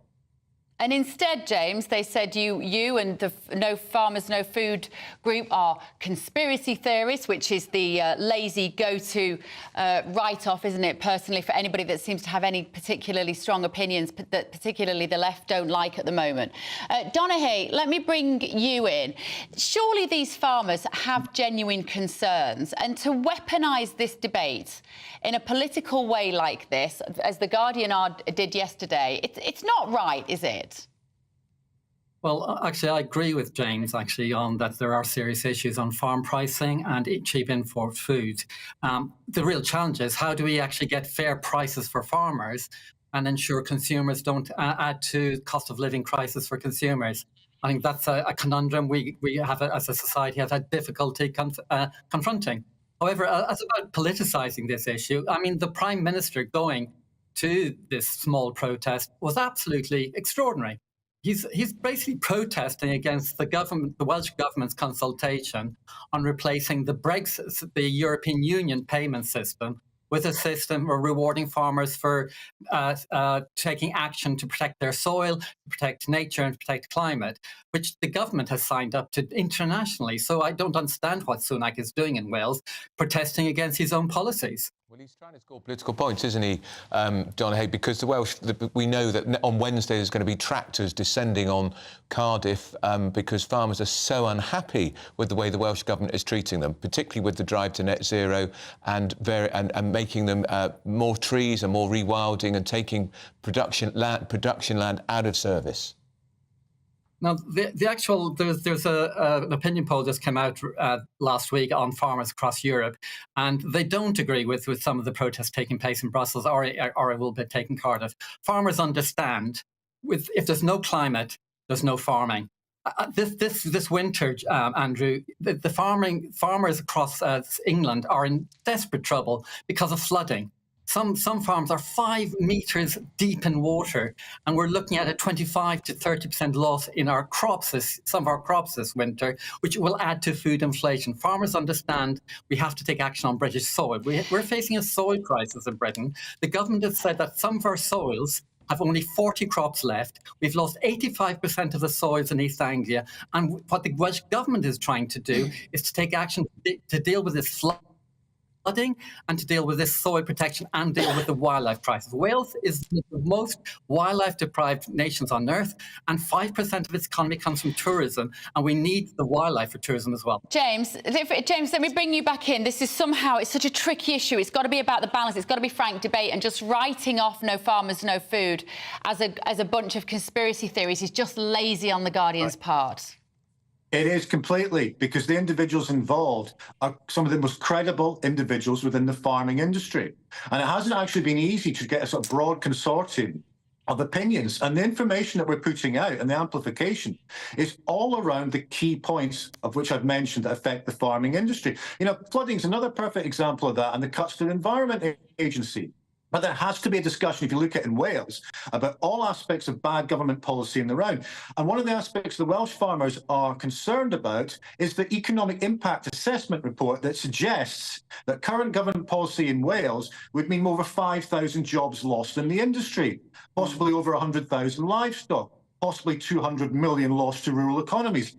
Now, that has to be part of the debate, and it cannot be framed lazy trope smears as climate change deniers and conspiracy theorists. Instead, we need to be grown up about this and realize that this isn't just about net zero. It's actually about a lot of different issues that are affecting farmers.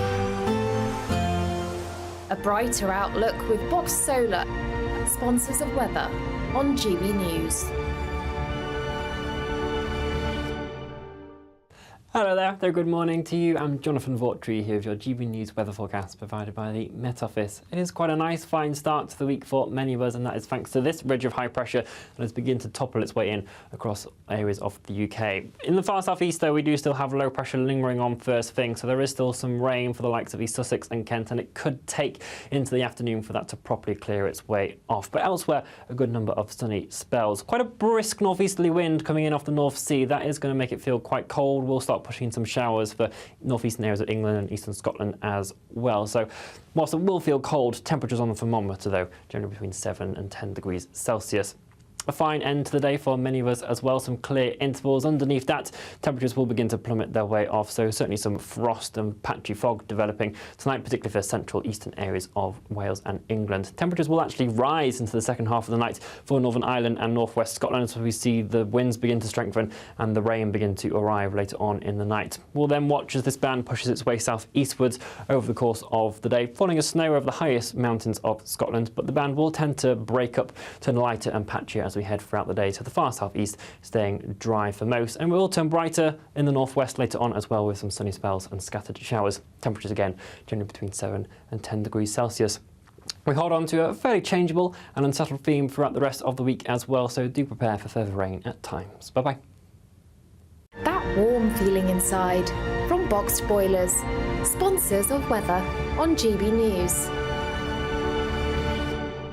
I'm Christopher Hope. And I'm Gloria Di Piero, bringing you PMQ's live here on GB News. Every Wednesday we'll bring you live coverage of Prime Minister's questions when Rishi Sunak and Sir Keir Starmer go head-to-head in the House of Commons. We'll be asking our viewers and listeners to submit the questions that they would like to put to the Prime Minister, and we'll put that to our panel of top politicians in our Westminster studio. That's PMQ's live here on GB News, Britain's election channel. The Camilla Tominey Show, Sunday mornings from 9:30. Questions to be answered, and there seemed to be a significant amount, does once again point its way to a public inquiry into exactly what happened in this case. Starmer's called for that. Would you call for that too? I certainly think that first of all, there's one thing that's happening now. The NHS have to order an independent inquiry. That's been done. So they've got to look at all the whys and wherefores of what happened with this man. If it appears that we're not getting sufficient depth and breadth to this, then I think having an inquiry with all the powers that brings would be extremely advantageous. What I don't want is some long-winded inquiry that will take years, by which time other people will have been put at risk and maybe other lives have lost. We know what the problems are here, Camilla. Law's been passed on this. This is all about making sure on the ground we implement the highest degree of monitoring in order to ensure the safety of the public. Has care in the community failed? I mean, it seems oxymoronic to say that it's care in the community in this case. We know that the number of psychiatric care beds has been slashed from 52,000 back in 2001 to 24,000 now. I've anecdotally, because I wrote my column about this in The Telegraph yesterday, received quite a lot of correspondence from people saying the situation with care in the community is dire. People aren't being adequately monitored. Was it a mistake to close down all of those mental institutions? I don't think we should go back to those days when we had those appalling institutions where we just lock people away and forget about them, and not just mental health people, but autistic people and disabled people. Horrific way to treat individuals, and you know I campaign on that a lot. I know. However, I think if we move into a more community-based approach, which can be really good for many, many people who are on the spectrum and on that scale of mental health, we have to remember there will be a small but significant number who will continue to pose a danger. Okay. And that's why monitoring is so important. I'm Michelle Dewberry, and I'm not here to tell you what to think. I'd much rather hear what you have to say. So, send in your opinions to gbviews@gbnews.com. Keep them clean, and you never know, I might read them out. With my panel here on Jubes & Co, we debate, we get stuck into the issues of the day on a show where all views are welcome, especially yours. GB News, the People's Channel, Britain's news channel.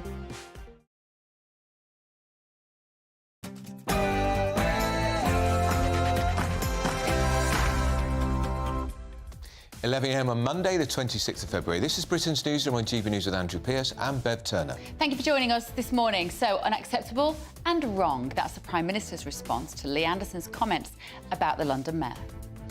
And prison reforms, new plans from the Justice Secretary Alex Chalk. He's going to get tough on foreign criminals. They're going to be deported, apparently, to free up the prisons. Do you believe it? And Generation Sick Note. Young people are increasingly blaming their mental health problems for being jobless. Are they more health conscious, or are they maybe just lazy? And the Church of England has told all its parishes to draw up race action plans after a pro-Black Lives Matter bishop urged it to embrace being woke and further embed racial justice.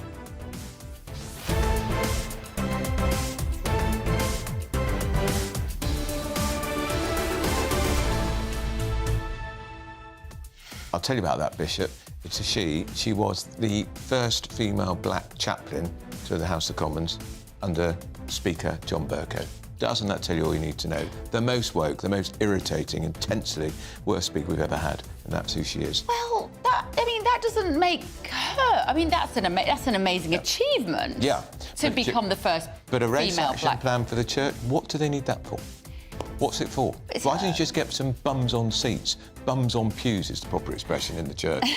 Because the Church of England is descending into complete irrelevance and pointlessness. And this won't help. Well, they always say this is moving it into the future generation. This is modernising the church, maybe. Let me know your thoughts. gbviews@gbnews.com. First, though, the very latest news with Sophia Wensler.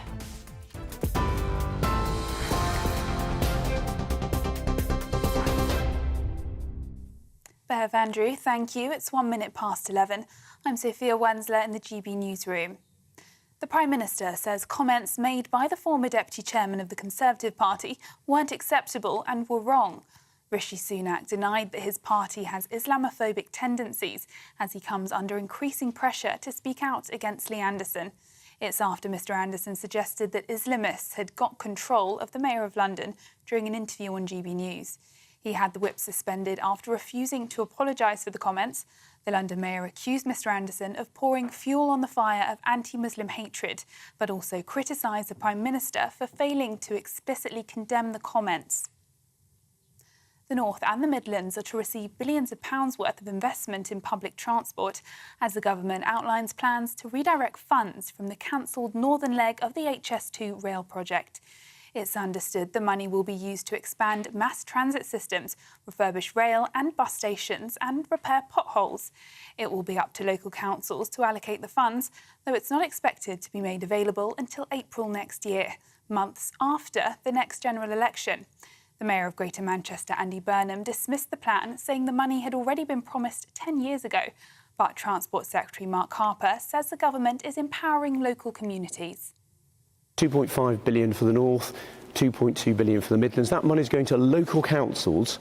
It's for them to spend on the local priorities that they set, that they think are important to their local communities, and they'll reach those conclusions by consulting those communities, but also talking, very importantly, to their members of Parliament about what those important local transport priorities are. The whole point is it's not for ministers to set those priorities, it's for councils to set them. We think those decisions are better made closer to the people that are going to benefit from them. Meanwhile, the housing regulator warns that significant intervention is required after persistent shortfalls in the number of new homes being built. The Competition and Markets Authority says complex and unpredictable planning rules across the UK are partly to blame for new home targets being missed.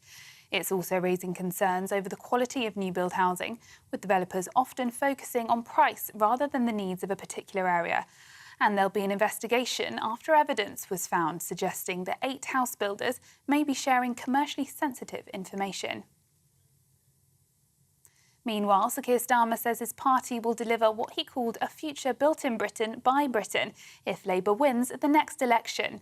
He's expected to unveil a plan to run a so-called patriotic economy, which he says would include boosting home ownership and establishing the next generation of new towns.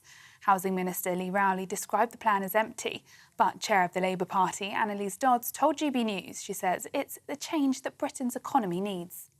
Kind of expectations that people in our country used to have, that their kids would be better off than they were, that they'd have at least a slightly better quality of life. All of those dreams are just completely out of reach for very many people in our country. And Keir Starmer is absolutely determined to change that for the future, getting Britain building, actually making sure we have those good jobs up and down the country, reforming the planning system. The many changes that he's setting out today would make that big difference to British people. Overseas now, the Palestinian Prime Minister Mohammed Shitaya has resigned, citing what he described as an unprecedented escalation in the West Bank and Jerusalem. It comes amid growing pressure on the President Mahmoud Abbas to shake up his cabinet as international efforts intensify to stop the fighting in Gaza. The Palestinian Authority has limited governance over parts of the occupied West Bank, but lost power in Gaza following a struggle with Hamas terror group in 2007. And there are angry scenes on the streets of Brussels this morning as farmers set fire to piles of tyres there. Riot police were seen firing water cannons as more than 100 tractors parked around EU buildings as ministers arrived this morning. They're demanding action from the European Union amid growing fury over free trade agreements. They say it's led to cheap supermarket prices, which they are blaming for damaging European farming. It's the latest in a series of similar protests across the bloc, with the EU already moving to weaken some aspects of its Green Deal. And for the latest stories, sign up to GB News Alerts by scanning the QR code on your screen or go to gbnews.com/alerts. Now it's back to Andrew and Bev.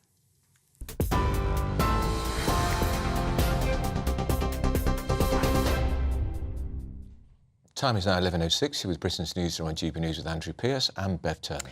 So the Prime Minister has condemned Lee Anderson's comments as unacceptable and wrong, but has denied that the party had Islamophobic tendencies. Some MPs in the Tory behind the Red Wall say a revolt from voters could now move to the Reform Party. They say they've been flooded with messages supporting Lee Anderson after his sacking. So our political editor, Christopher Hope, joins us now. Good morning, Chris. Just remind people what has got Lee Anderson into such hot water over the weekend.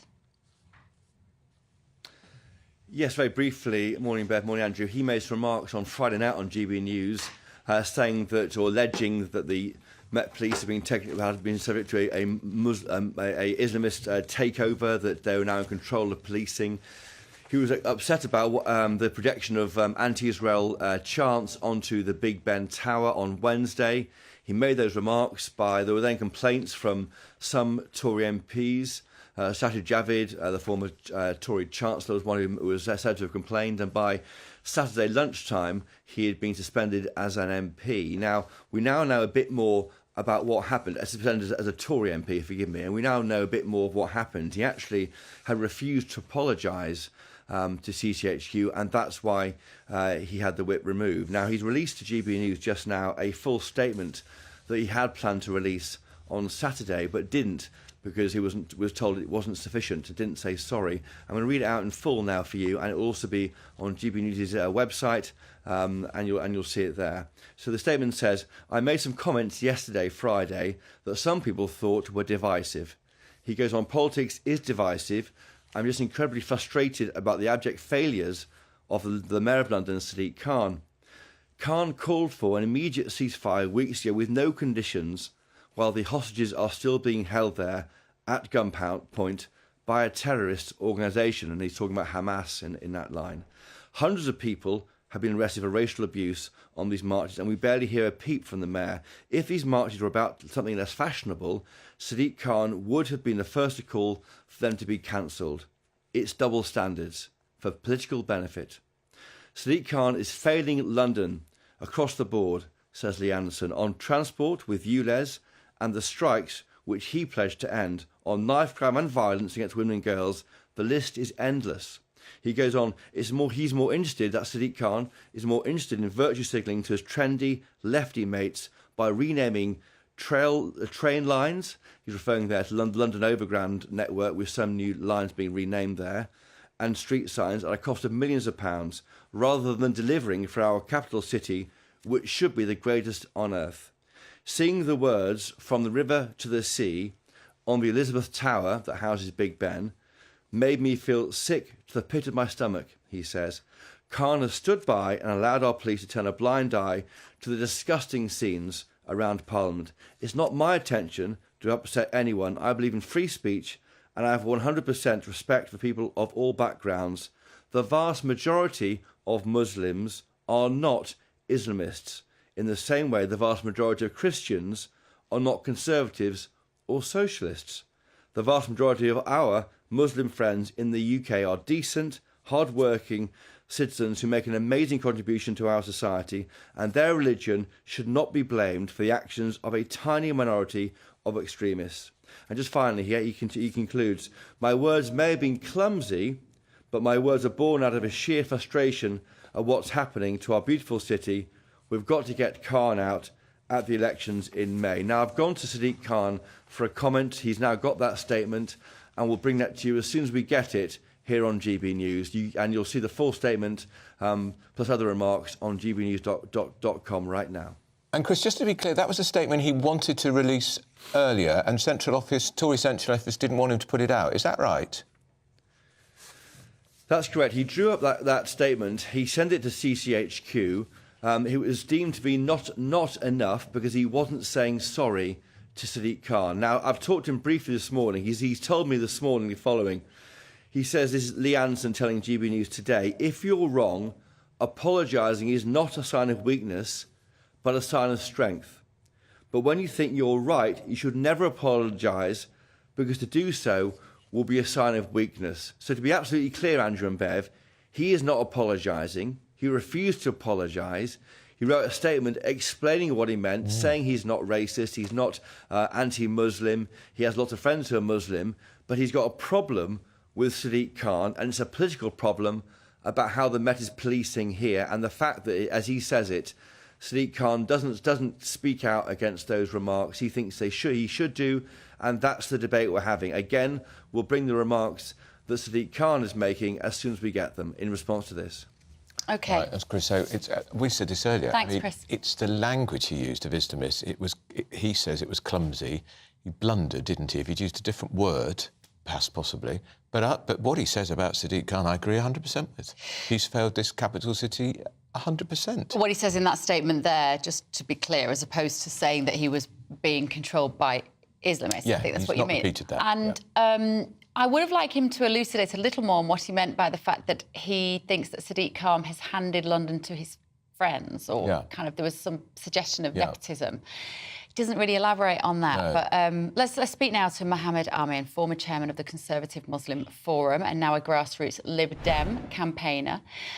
So good morning, Mohammed. Thank you for joining us. We've just heard that statement. You've only been able to listen to it once. Does it go far enough in terms of clarifying what Lee Anderson intended to say? Good morning, Bev. Not really. There are some things in Lee Anderson's new statement which, of course, I agree with. The vast majority of Muslims in this country are not Islamists. They are decent, law-abiding British citizens who believe in democracy. However, his original remarks were attacking Sadiq Khan because Sadiq Khan is a Muslim. That was the clear thrust of what Lee Anderson's original remarks were saying. He's handed over London to his Islamist friends. He wouldn't be saying those kinds of things about a British politician who he didn't like, who was not a Muslim. How do you, Mohammed, define an Islamist?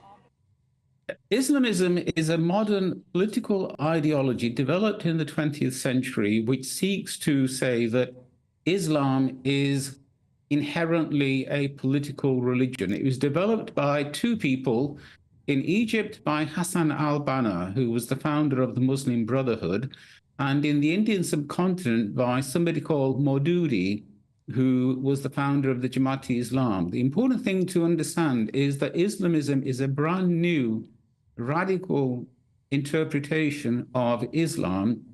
It takes both democratic political forms sometimes, and it can lead to extreme violence, as we've seen with Al-Qaeda and ISIS. And there's a clear line of intellectual dissent from Hassan al-Banna and Maududi to people like Osama bin Laden. But the vast majority of Muslims in this country are not Islamists. They don't even understand very much about the sort of history of the ideology, but it's brand new. It's not an inherent part of Islam. Some people are accusing Lee Anderson of blatant racism. He says it was clumsy use of language. And having read that statement, I wonder if I rather agree with him. I think it was actually bigotry. I mean, it's not Muslims are not a race. So as far as I'm concerned, you can't be racist against Muslims, but you can certainly be biased, bigoted and prejudiced against Muslims. And Lee Anderson's original statement showed serious anti-Muslim prejudice in the words that he used. He would not have said that same thing about people who were Jewish. That's the test I always apply. There's a case going on at the moment, Mohammed. I don't know whether you're familiar with it. The school of Catherine Birbal Singh, phenomenal head teacher, characterised in the Channel 4 series as Britain's strictest head. She has an incredibly diverse school. And she's been dragged to court, actually, by one Muslim pupil because the family of this girl say that she should be given a special place to pray at lunchtime. And Catherine Birbalsingh says she will never divide her children by their religion or their race, and she treats them all the same with certain concessions, and everybody compromises. Cases like that, I think, are what are worrying people. And I think Lee Anderson is talking to people who are worried, who maybe take a case like that and see that as a magnification, magnify that to be something that is going to undermine what they see as a traditional Christian British way of life. So how do you see that situation? Like, is it just that that Lee may have a point, but that he articulated it badly? I don't think he's got a point at all. I'm happy to comment on the case of Catherine Birbalsingh's school. By the way, I'm a great admirer of what she's achieved at the Michaela School. She's a wonderful head teacher. But on this precise issue, I think actually she's in the wrong. If a child wants to pray at lunchtime, so we're talking about at lunchtime, not during lessons, facilities should be provided to that child to pray, regardless of whether that child is Christian, Hindu, Muslim or Buddhist. But they don't provide the facilities for any other child, Mohammed. That's the point. She says there's no worship at all. And, of course, she'd want to do it probably 3 times a day. The only facility you need is a quiet place to just go and pray. The child would, I assume, bring their own prayer rug. And I think Catherine Birbalsingh is simply wrong. The courts will decide. The courts will decide whether this child is being discriminated against. But in my view, based on the information that I've got, which is what you've outlined and what I've read in the paper. So what if the Christian child says, I want to pray, or the Jewish child says, I want to pray? Do they create some form of synagogue? You don't need to create a synagogue. You don't need to create a church. You give that child some place to go and pray. OK, well, that situation is being resolved in the court now. I, for one, am certainly on the edge of my seat, actually, to see how that goes, because I think that Catherine Birbalsingh's ethos of not dividing the children is wonderful. Because one of the arguments about this, Mohammed, is if she loses this argument, this will then happen in workplaces all over the country. In workplaces all over the country, prayer facilities are provided. I used to be a partner in PricewaterhouseCoopers. We had contemplation rooms in each of our buildings. These were open to people of all faiths, and they were regularly used by Muslim members of staff to go and pray, and the firm was very happy about that. OK, Right. Thank you so much, Mohammed Amin, former chairman of the Conservative Muslim Forum and a grassroots Lib Dem campaigner. My issue with it is not that. My issue with it is specifically about education and about the fact that she has a school that is brilliant and it's succeeding. The children are happy, they're hard working. And it's that old expression, if it ain't broke, don't fix it. And she will have to change the ethos, particularly because of the lunchtime setup with having lunch. Right, still to come, Justice Secretary Alex Chalk is drawing up plans, is he chalking them up, to deport foreign criminals in order to free up space in our prisons. Is it about time too? You're with Britain's Newsroom on GB News.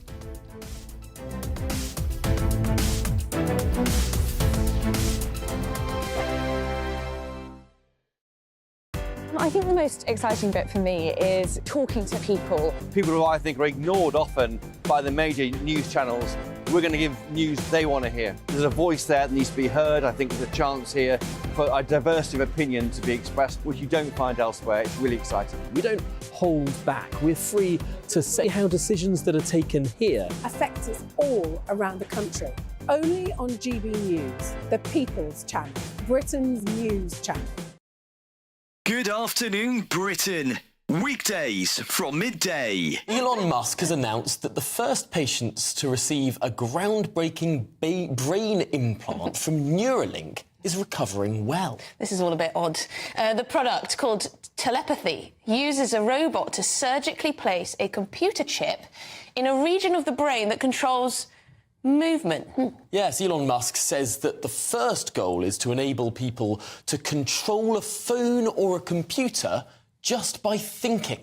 He says that initial tests show promising signs of brain activity, meaning that patients with paralysis could one day overcome their conditions. Not sure about this one. Joining us to discuss this breakthrough is applied futurist Tom Cheesewright. Tom, this sounds, well, slightly terrifying. I certainly think a lot of people will be thinking this is something out of a sci-fi horror rather than reality. But this is a technology that's been a long time coming. We've been developing direct brain-computer interfaces for a long time, mostly for the sort of therapeutic reasons that are the initial goal, at least, of Elon Musk's Neuralink, to allow people who are perhaps quadriplegic to have direct control via their brains of initially a smartphone and maybe ultimately artificial limbs or a wheelchair. It does seem fascinating how quickly this technology is moving on. I saw demonstrations perhaps a year or two ago of people playing a very simple Pong game just by thinking, moving sort of one line on a screen up and down. This seems like potentially there has been a breakthrough that means far more complex things can be controlled just by thinking. Well, there's lots of different aspects to this technology. The initial attempts to interface with the brain used actually quite thick prongs almost that went into the brain, and they were quite solid, and so if the brain moved, they could potentially cause damage. I'm Christopher Hope. And I'm Gloria DiPiero, bringing you PMQ's live here on GB News. Every Wednesday, we'll bring you live coverage of Prime Minister's questions when Rishi Sunak and Sir Keir Starmer go head-to-head in the House of Commons. We'll be asking our viewers and listeners to submit the questions that they would like to put to the Prime Minister, and we'll put that to our panel of top politicians in our Westminster studio. That's PMQ's live here on GB News, Britain's election channel.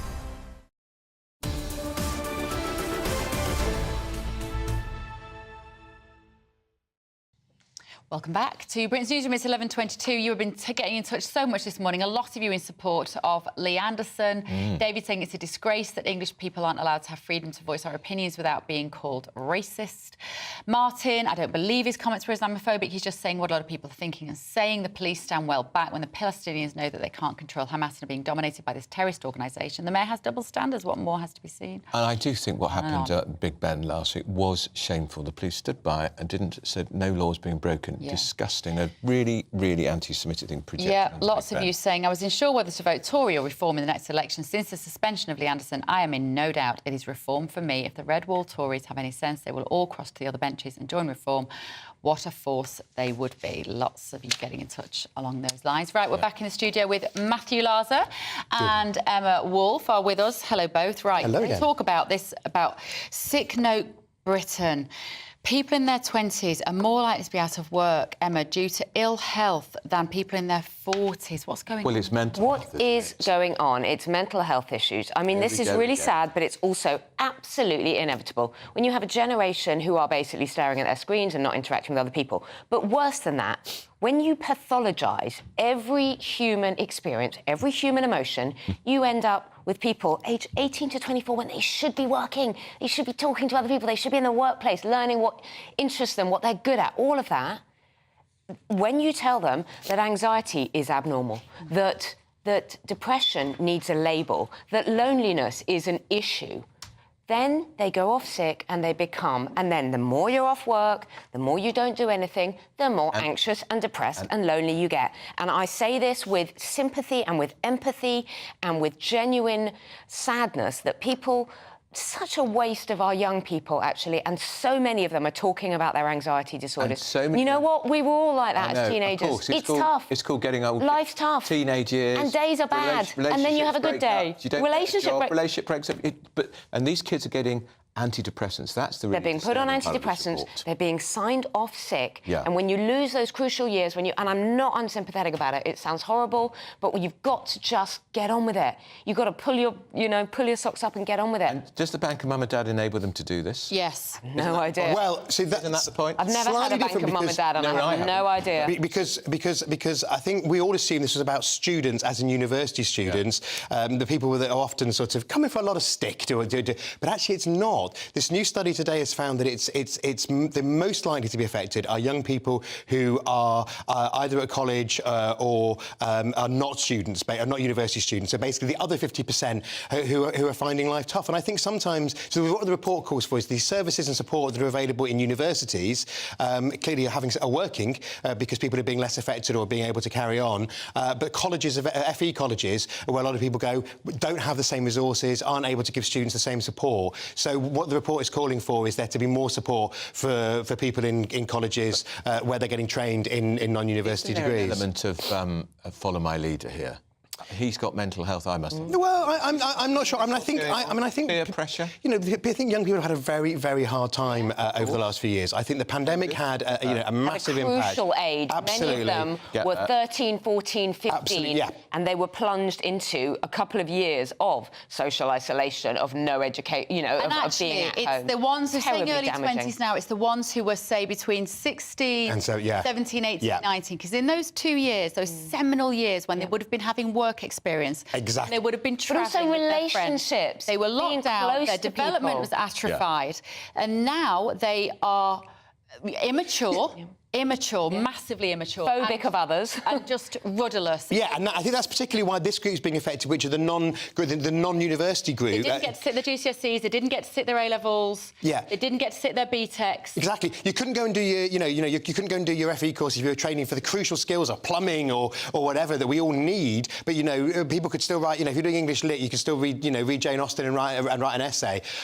So it weren't affected. To be a plumber at 18. Exactly, and much harder. And, of course, people weren't making the choices they would ordinarily make. And sometimes those paths are not as clear. People need more support. So, yeah, I can see that there's people think that people are snowflakes as a generation. But I think, actually, if you look into it... I think it's just... I think Andrew has a point. I think we are taking a softer line and letting people be signed off at this age, whereas I think maybe in the past they kind of would have had to get on with it. They wouldn't go on there wouldn't be a credit or universal credit or benefits or whatever. Well, these are less Bank of Mum and Dad because this is the less affluent. I think the Bank of Mum and Dad operate for people who are in work and on. I know many of my friends who got their first flat paid for and all of that. So I think that operates whether you're in work or not. The key thing with supporting people with mental health, whether they're of working age or studying age, is to support them so that people can continue to study or work, so they don't end up isolated, which obviously can then contribute further to mental health difficulties. So it's about support. It's not about saying people shouldn't. It's not about signing people off. The kids also won't turn up for an interview.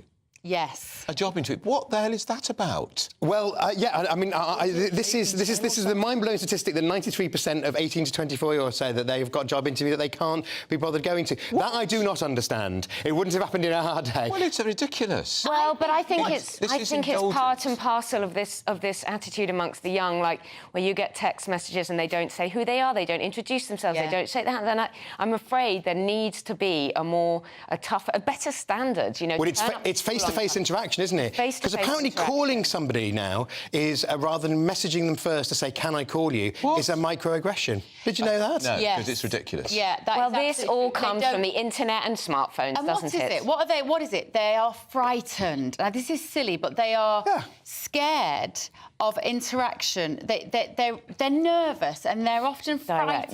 Direct. Going to a place that they don't know where there's someone. And instead of just saying, I was really intimidated by that interview situation, they just then say, well, I didn't want to go. And in their defence, they might not have... They've had the practice interviews that we had because of the COVID, because of the pandemic, which we used to have at school. Part of growing up. Yeah, it is part of growing up, but practice interviews help people into that situation. No, I think it's... but Andrew, for once, I think it's harder than that. We simply didn't have the option of smartphones and messaging with people and discussing... There weren't no Zoom in our day. No, there wasn't. You would go to a job interview, you would put on your suit and go, because that was where you met the person who was going to possibly employ you. You're so right. Now, they would maybe have loads of messages with someone about their... There's a lot of that, my expectations in a job. I didn't go to a job interview with expectations. I went to try and get a job, to earn some money. Now there's a lot of this thing about, oh, well, I was working somewhere, but they didn't give me any feedback. There was no career development. One of the problems kind of attitude, which is that your employer owes you career development. And because we've got a labour shortage at the moment in key areas and in large swathes of the country where unemployment is 1 or 2%. That's because so many of the young people are at home with their mental... But people then, in a sense, can... It's a bit like in the 50s and 60s, people could choose what they want and they can... And the power is, is on the...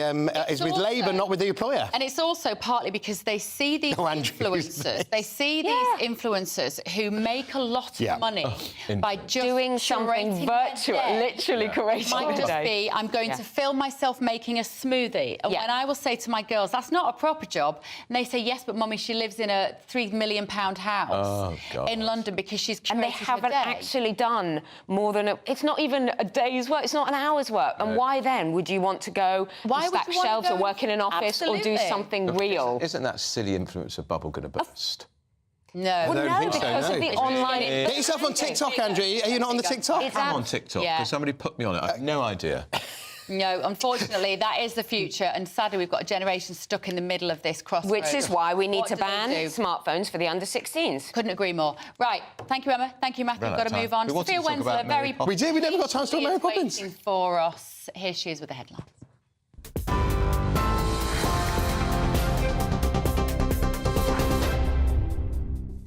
Thank you, Bev, from the GB Newsroom at 11:31. These are your headlines. The North and the Midlands are to receive billions of pounds worth of investment in public transport as the government outlines plans to redirect funds from the cancelled northern leg of the HS2 rail project. It will be up to local councils to allocate the funds, though it's not expected to be made available until April next year, months after the next general election. The housing regulator warns that significant intervention is required after persistent shortfalls in the number of new homes being built. The Competition and Markets Authority says complex and unpredictable planning rules across the UK are partly to blame for new build targets being missed. And there are angry scenes on the streets of Brussels this morning as farmers set fire to piles of tyres there. Riot police were seen firing water cannons as more than 100 tractors parked around EU buildings as ministers arrived for meetings. They're demanding action from the European Union amid growing fury over free trade agreements. They say it's led to cheap supermarket prices, which they blame for damaging European farming. It's the latest in a series of similar protests across the bloc, with the EU already moving to weaken some aspects of its Green Deal. And for the latest story, sign up to GB News Alerts by scanning the QR code on your screen or go to gbnews.com/alerts.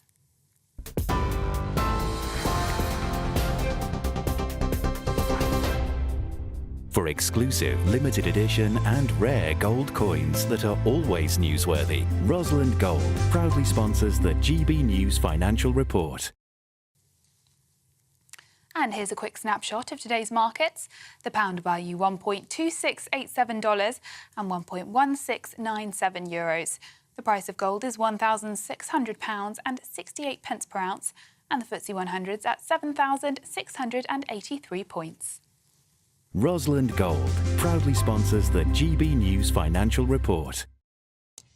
Right, up at noon. Good afternoon, Britain, with Tom and Emily. They are here with us in the studio. We're already nattering about what's on the show, what's coming up next. Yes, well, of course, Islamophobia has been dominating the news over the weekend with the Tory row, sparked by Lee Anderson's comments. And we want to ask whether Islamophobia as a term is the right one. Because, of course, people are allowed to have a fear of a religion. People are allowed to criticise a religion in this country. Should we be talking about anti-Muslim hatred instead? That's the big question, because the term Islamophobia to many people is something that might shut down legitimate debate about ideas rather than about people. And separating theology from individuals is an important thing to do in this conversation. Yeah.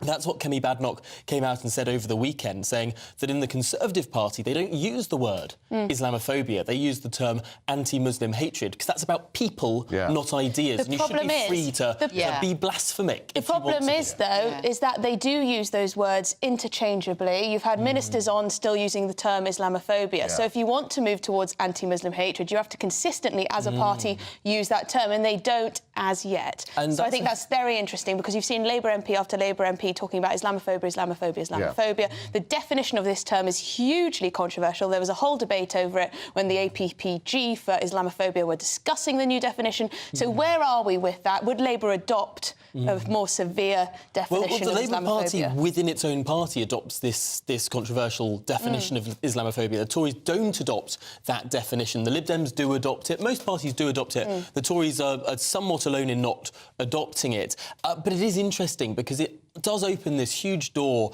to the idea of, are we opening the country to sort of backdoor blasphemy laws? If you can't mock or criticise a religion, then that's a very odd place for a liberal democratic society to be in. And Christianity's been mocked for decades. Oh, it has. I was just reminding myself... Life of Brian. Well, not just The Life of Brian. I was reminding myself of another Monty Python film, The Meaning of Life, which opens up with the spectacular musical number Every Sperm is Sacred, which was a rather humorous take on Catholicism in the UK. Sure. We had dancing canning nuns and all the rest of it. It's a difficult one, isn't it? How do you tackle anti-Muslim hatred and incidents of violence and abuse towards Muslim people in the streets, for example, whilst also making sure that people are allowed to criticise a religion like they would any other? That's the big question we're asking today. And you saw we've had that new statement from Lee Anderson just a minute ago. Yes, and that has moved the...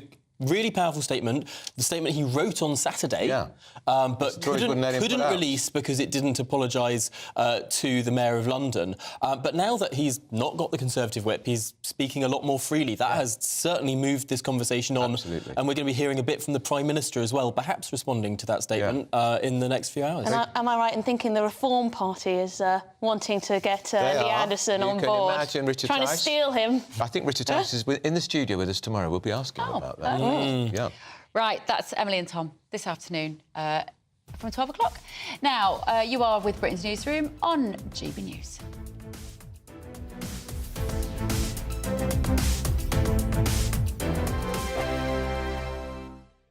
In the GB Newsroom, we bring you the news as it happens. With our team of dedicated journalists across the UK, we're ready to give you accurate reporting every day. When the news breaks, we'll be there with bulletins on GB News, the People's Channel, Britain's news channel. Have a great Saturday night with me, Leo Curse, on this Saturday Night Showdown. It's a crazy world out there, so come and make fun of it with me, my panel of comedians, and a couple of people who actually know what they're talking about. This Saturday Night Showdown is your front row ticket to the clown show every Saturday, only on GB News, the People's Channel, Britain's news channel. GB News Breakfast. Every day from 6 a.m. Lots of people very concerned about what's happening in the Middle East. Iran obviously denying it, but the next move from the United States, our key allies, will be absolutely key. Absolutely right. And I think there's a lot of talk about where this could go, whether the situation could be escalated. But I think the chatter is heading in the right direction, which is about de-escalation. So if there are going to be targeted sanctions against Iran, that's already happened through expelling certain diplomats and other measures there.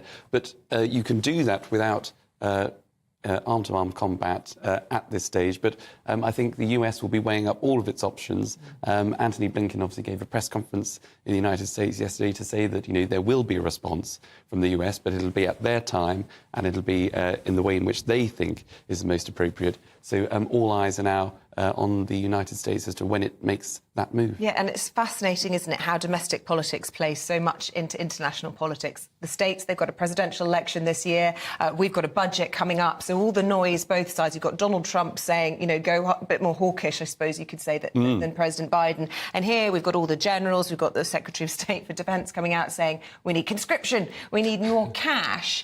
But a lot of that is part of the sort of national narratives rather than actually looking at what's happening in Iran, isn't it? It is. I mean, it plays into, the very uncertain times that we're living. And you're absolutely right. There'll be supporters of Donald Trump who are clearly adversaries of Joe Biden to say we must act now. It's a demonstration of showing your strength. Opponents of Biden will say that the US looks weak if it doesn't take action now against Iran, who are clearly, as we know, funding these at arm's length organisations like Hezbollah in Tehran, like the Houthis who are carrying out the attacks in the Red Sea. So Iran is responsible.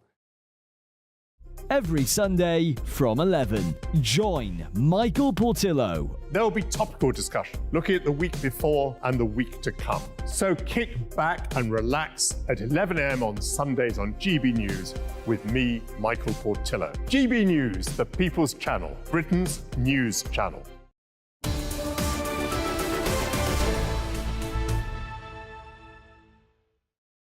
It's 11:39. Britain's News on GB News, Andrew Pearson, Bev Turner. So foreign shoplifters, thieves and drug dealers are to be deported, apparently, rather than prosecuted as part of plans by the Justice Secretary to free up prison spaces. A big from me here. Low-level foreign offenders will be spared jail and instead expelled and banned from returning to Britain. So we're joined now by retired prison governor and author Vanessa Frake-Harris. Vanessa, I read this and I think, terrific, fabulous, but then I think they'll invoke their human rights, they'll get lawyers on legal aid and they'll be here for years. Is it ever going to happen, do you think? And should it?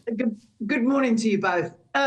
First of all, Andrew, I mean, you know, we have people in prisons who are just deportees at the moment. You know, nobody's managed to lose them yet. We've had, 75,000 illegal immigrants come over here, and we can't get shot of them. What on earth does Grant Shapps think that he's going to do differently to get shot of prisoners that are clogging up our prisons? Well, presumably they could. I mean, if they can't, and if they haven't got the power to make this happen, I mean, there will be people watching this morning who will say, hang on a minute, you mean at the moment we've got, I think it's, do you know how many there are, Vanessa? 10,500. 10,500. Out of 88,000.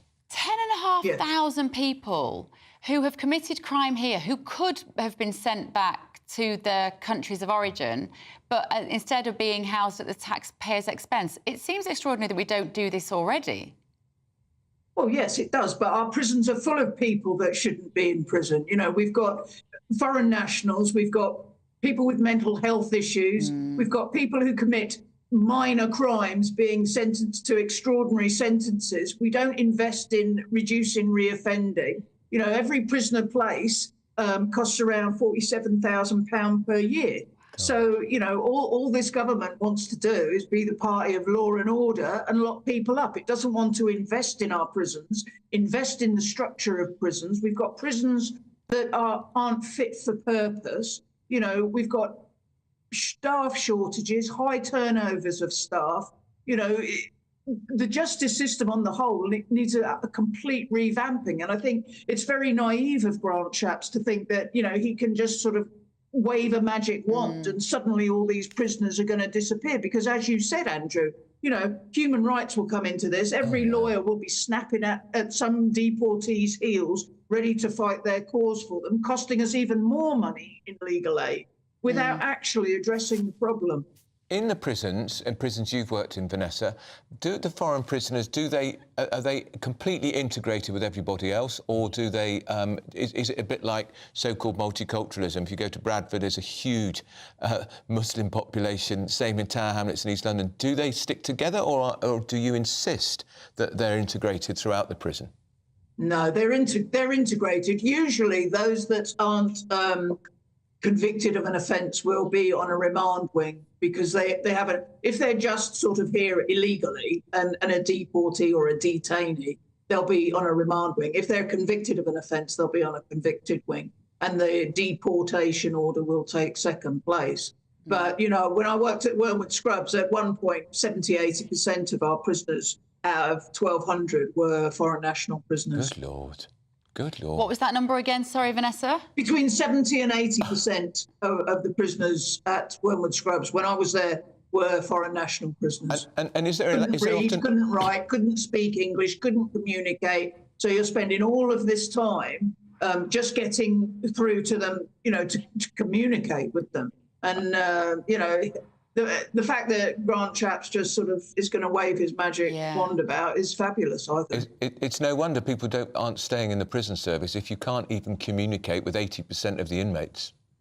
Well, yeah, I mean, it's very difficult for staff. Staff work in extremely difficult conditions. And, of course, if you can't communicate, you get very frustrated, and that leads to violence. And, you know, the level of violence, prisoner on prisoner, prisoner on staff, is increased every single month in our jails. It's fascinating. Like the whole system is broken, and I think that is the long and the short of it. OK, interesting. God, we barely scratched the surface of that topic, did we? Retired prison governor and author Vanessa Frake-Harris there. Up next, the Church of England has told all of its parishes to draw up race action plans after a pro-Black Lives Matter bishop urged it to embrace being woke and further embed racial justice. You're with Britain's Newsroom on GB News.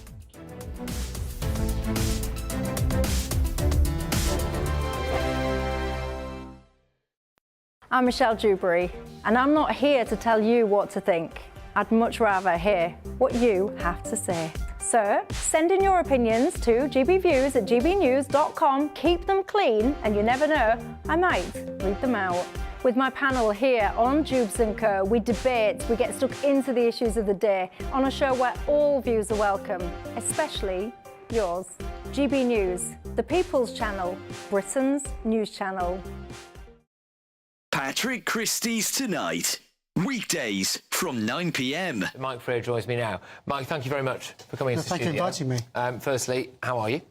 It's been a busy day, and it's been quite a traumatic experience. It's a real wrench to walk away from a job that you love, but also a constituency that you've become. You know, I live there; it's my home, and I regard many of my constituents as friends, and it is an amazing place. And to walk away from that is really quite. It's quite an emotional wrench to think this was a job I loved, but unfortunately I can't do it anymore.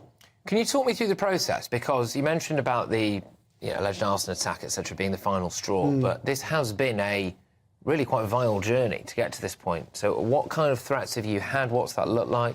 Well, like every MP, I mean, you day in, day out, you get abusive emails, you get low-level stuff that, whether we should accept it, but we do, it's graffiti, it's things like, I've had, in the past, I've had a mock Molotov cocktail left on the office door, meaning we had to evacuate the whole building. I've come out of my house and found a note on my car. Where I live is common knowledge, but what I drive is less so. And it's a few weeks after John Mann had the wheel nuts on his car tampered with. So that all kind of makes you get a bit, what on earth's going on. But I've had 2 run-ins with the organisation that was Muslims Against Crusades, and people like Anjem Chowdhury, who was behind that organisation, been to prison. But online it said, I used to do surgery in mosques, so I wanted to go out and see people. And online it's a picture of me saying, you're not welcome in our mosque, let Stephen Timms be a pointed reminder. So it's not very subtle. Well, just for our viewers and listeners who might not remember that, Stephen Timms, of course, was stabbed by a woman who'd been radicalised. Thank heavens he survived. So it was a very unsubtle. Tired of the usual focus-tested, pre-prepared Westminster runaround? Well, so am I. So you want higher taxes? Is your department to blame for this? Are you rethinking this policy? Every Sunday at 9:30, I'll be sitting down with those in power to get the truth about the issues affecting you. Let's be honest, we've known about the cost pressures of this project for years, not months. That's the Camilla Tominey Show, a politics show with personality. On GB News, the People's Channel, Britain's news channel.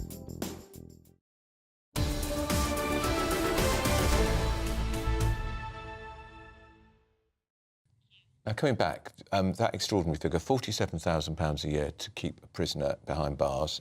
There are 10,800 prisoners in our jails at the moment. That's in England and Wales. That's out of a prison population of 88,000. I've done a basic bit of multiplication. 500 million a year you're paying of your taxes to keep foreign nationals in our prisons. Why? Just boot them out, deport them. Well, that's why what they got to be say they're going to do. We had Robert Buckland on earlier, the former Justice Secretary, saying they've got to be punished first. No, kick them out and don't let them back. Right. Earlier, we heard that Lee Anderson's statement to his comments against London Mayor in the Islamism row. So let's cross back to Westminster. Our political Chris Hope is there because we have now had a statement from London Mayor Sadiq Khan. Hi, Chris. What has Sadiq Khan said in response? Hi, Bev. Hi, Andrew. Yes, well, he'll be hearing in full from Sadiq Khan in about an hour's time, actually, but they're referring us right now to a statement that he gave on social media yesterday or over the weekend. I'll read it out to you. It's very brief. He said that Rishi Sunak's statement on hatred in politics fails to mention anti-Muslim hatred at all.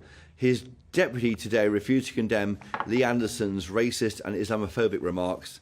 These are just 2 of the most recent examples of enabling anti-Muslim hatred in the Conservative Party. So that's the holding statement from the Mayor's office right now. We'll be hearing from the Mayor very shortly, within the hour, and I'll bring that to you as soon as I can on GB News. OK, thank you, Chris.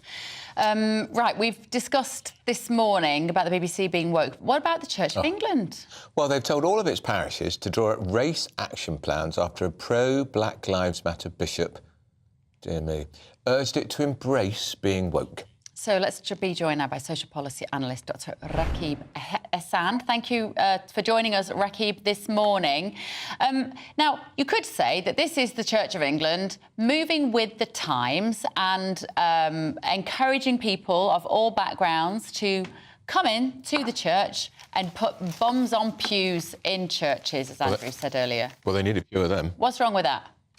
Well, I don't think there is anything wrong with that. I just don't think this is the right way to go about it. I feel that there's no sphere of British life that is free from this kind of divisive identitarian thinking, much of it imported from America's toxic culture wars. And that includes the Church of England. I would actually argue that the Church of England in recent times has abandoned traditional Christian values in favour of this unholy trinity of diversity, equity and inclusion. And I'll say one thing, Bev, that this politics of victimhood, it doesn't go down very well with conservative ethnic minorities. So contrary to this view that it will attract and diversify Anglican congregations, I think that could actually alienate traditional-minded, family-oriented ethnic minorities who really value a traditional Christian message. I'd just like to hear a bit more often, Rakib, bishops talking about Christianity, talking about their pastoral duty. No, absolutely. I couldn't agree more. And I think that's actually fed into the decline in Christian devotion. That, in my view, back in 2001, over 7 in 10 residents identified as Christian. The most recent census in 2021 showed that dropped to under half, around 46%. Now, a lot of people are saying that, that's down to immigration, demographic change. I think the Church of England has to take a lot of responsibility. And you're talking about the re-energization of Christianity, especially in urban parts of the country. It's actually more traditional-minded migrants driving those processes, migrants from Poland, Romania, Nigeria, Ghana, even places such as the Philippines and India. It's interesting when you say that, Andrew, because that really made me think about the fact that you almost never hear people of the Christian church talk about values, about morality, about how to live a Christian... See, I'm even struggling to find the words to articulate it. Because we live in a time of such massive cultural and moral relativism. There's no such thing as good behaviour or bad behaviour anymore. Absolutely. It's just what you choose to do. And actually, I'd like to hear some church leaders... Maybe I'm just getting old. Perhaps the Archbishop of Canterbury I don't think so. I couldn't agree more. I think one of the worrying things for me, which I think is really holding back our country, is growing family fragility. We're an international hotspot when it comes to family breakdown. Back in 2021, for the first time on record, the majority of babies born in England and Wales were born out of wedlock. Church of England had nothing to say about it. So I think in terms of defending traditional family values and valuing marriage as such a sacred institution, I'd like to hear more of that from the Church of England, if truth be told. Absolutely. You'd certainly hear it in my church. I'm a God-fearing Roman Catholic, and we get the same... The message hasn't really changed. Funnily enough, it actually ties into a little bit with one of the big stories, the other stories we've been talking about this morning, which is about this this generation of younger people who aren't working, who are scared of everything, who don't want to go and get a job. And actually, a lot of that is because there's no sense of sort of judgment. You're not allowed to say to someone, you're not allowed to say, you're lazy, go and get a job. Right. I agree. I think with that decline of Christian devotion, there's a lack of community spirit. For starters, but that sense of pride. And I think in Anglicanism as well, there's a very strong emphasis on having a dedicated work ethic, having an enterprising approach to life. So I'd just like the Church of England maybe to talk about more of those things. Bring back shame. I think that's what we're saying. Bring back shame. And on that note, right, thank you so much. That's it from Britain's Newsroom today. Nothing wrong with a bit of shame. Emily and Tom will be here. And also, bring the idea, pull yourself together. What's wrong with that? See you tomorrow. We'll pull ourselves together. See you at 9:30. Coming up today on Good Afternoon Britain, we'll be revealing part of Lee Anderson's comments that the media have chosen to not focus on. Could they be his get-out-of-jail-free card? Yes, very crucial indeed. And we'll be going live to Brussels, the centre of the European Union, where farmers are very much kicking off again. Roads have been blockaded. We'll bring you the very latest pictures. Looks like things are heating up. Boxed boilers, sponsors of weather on GB News.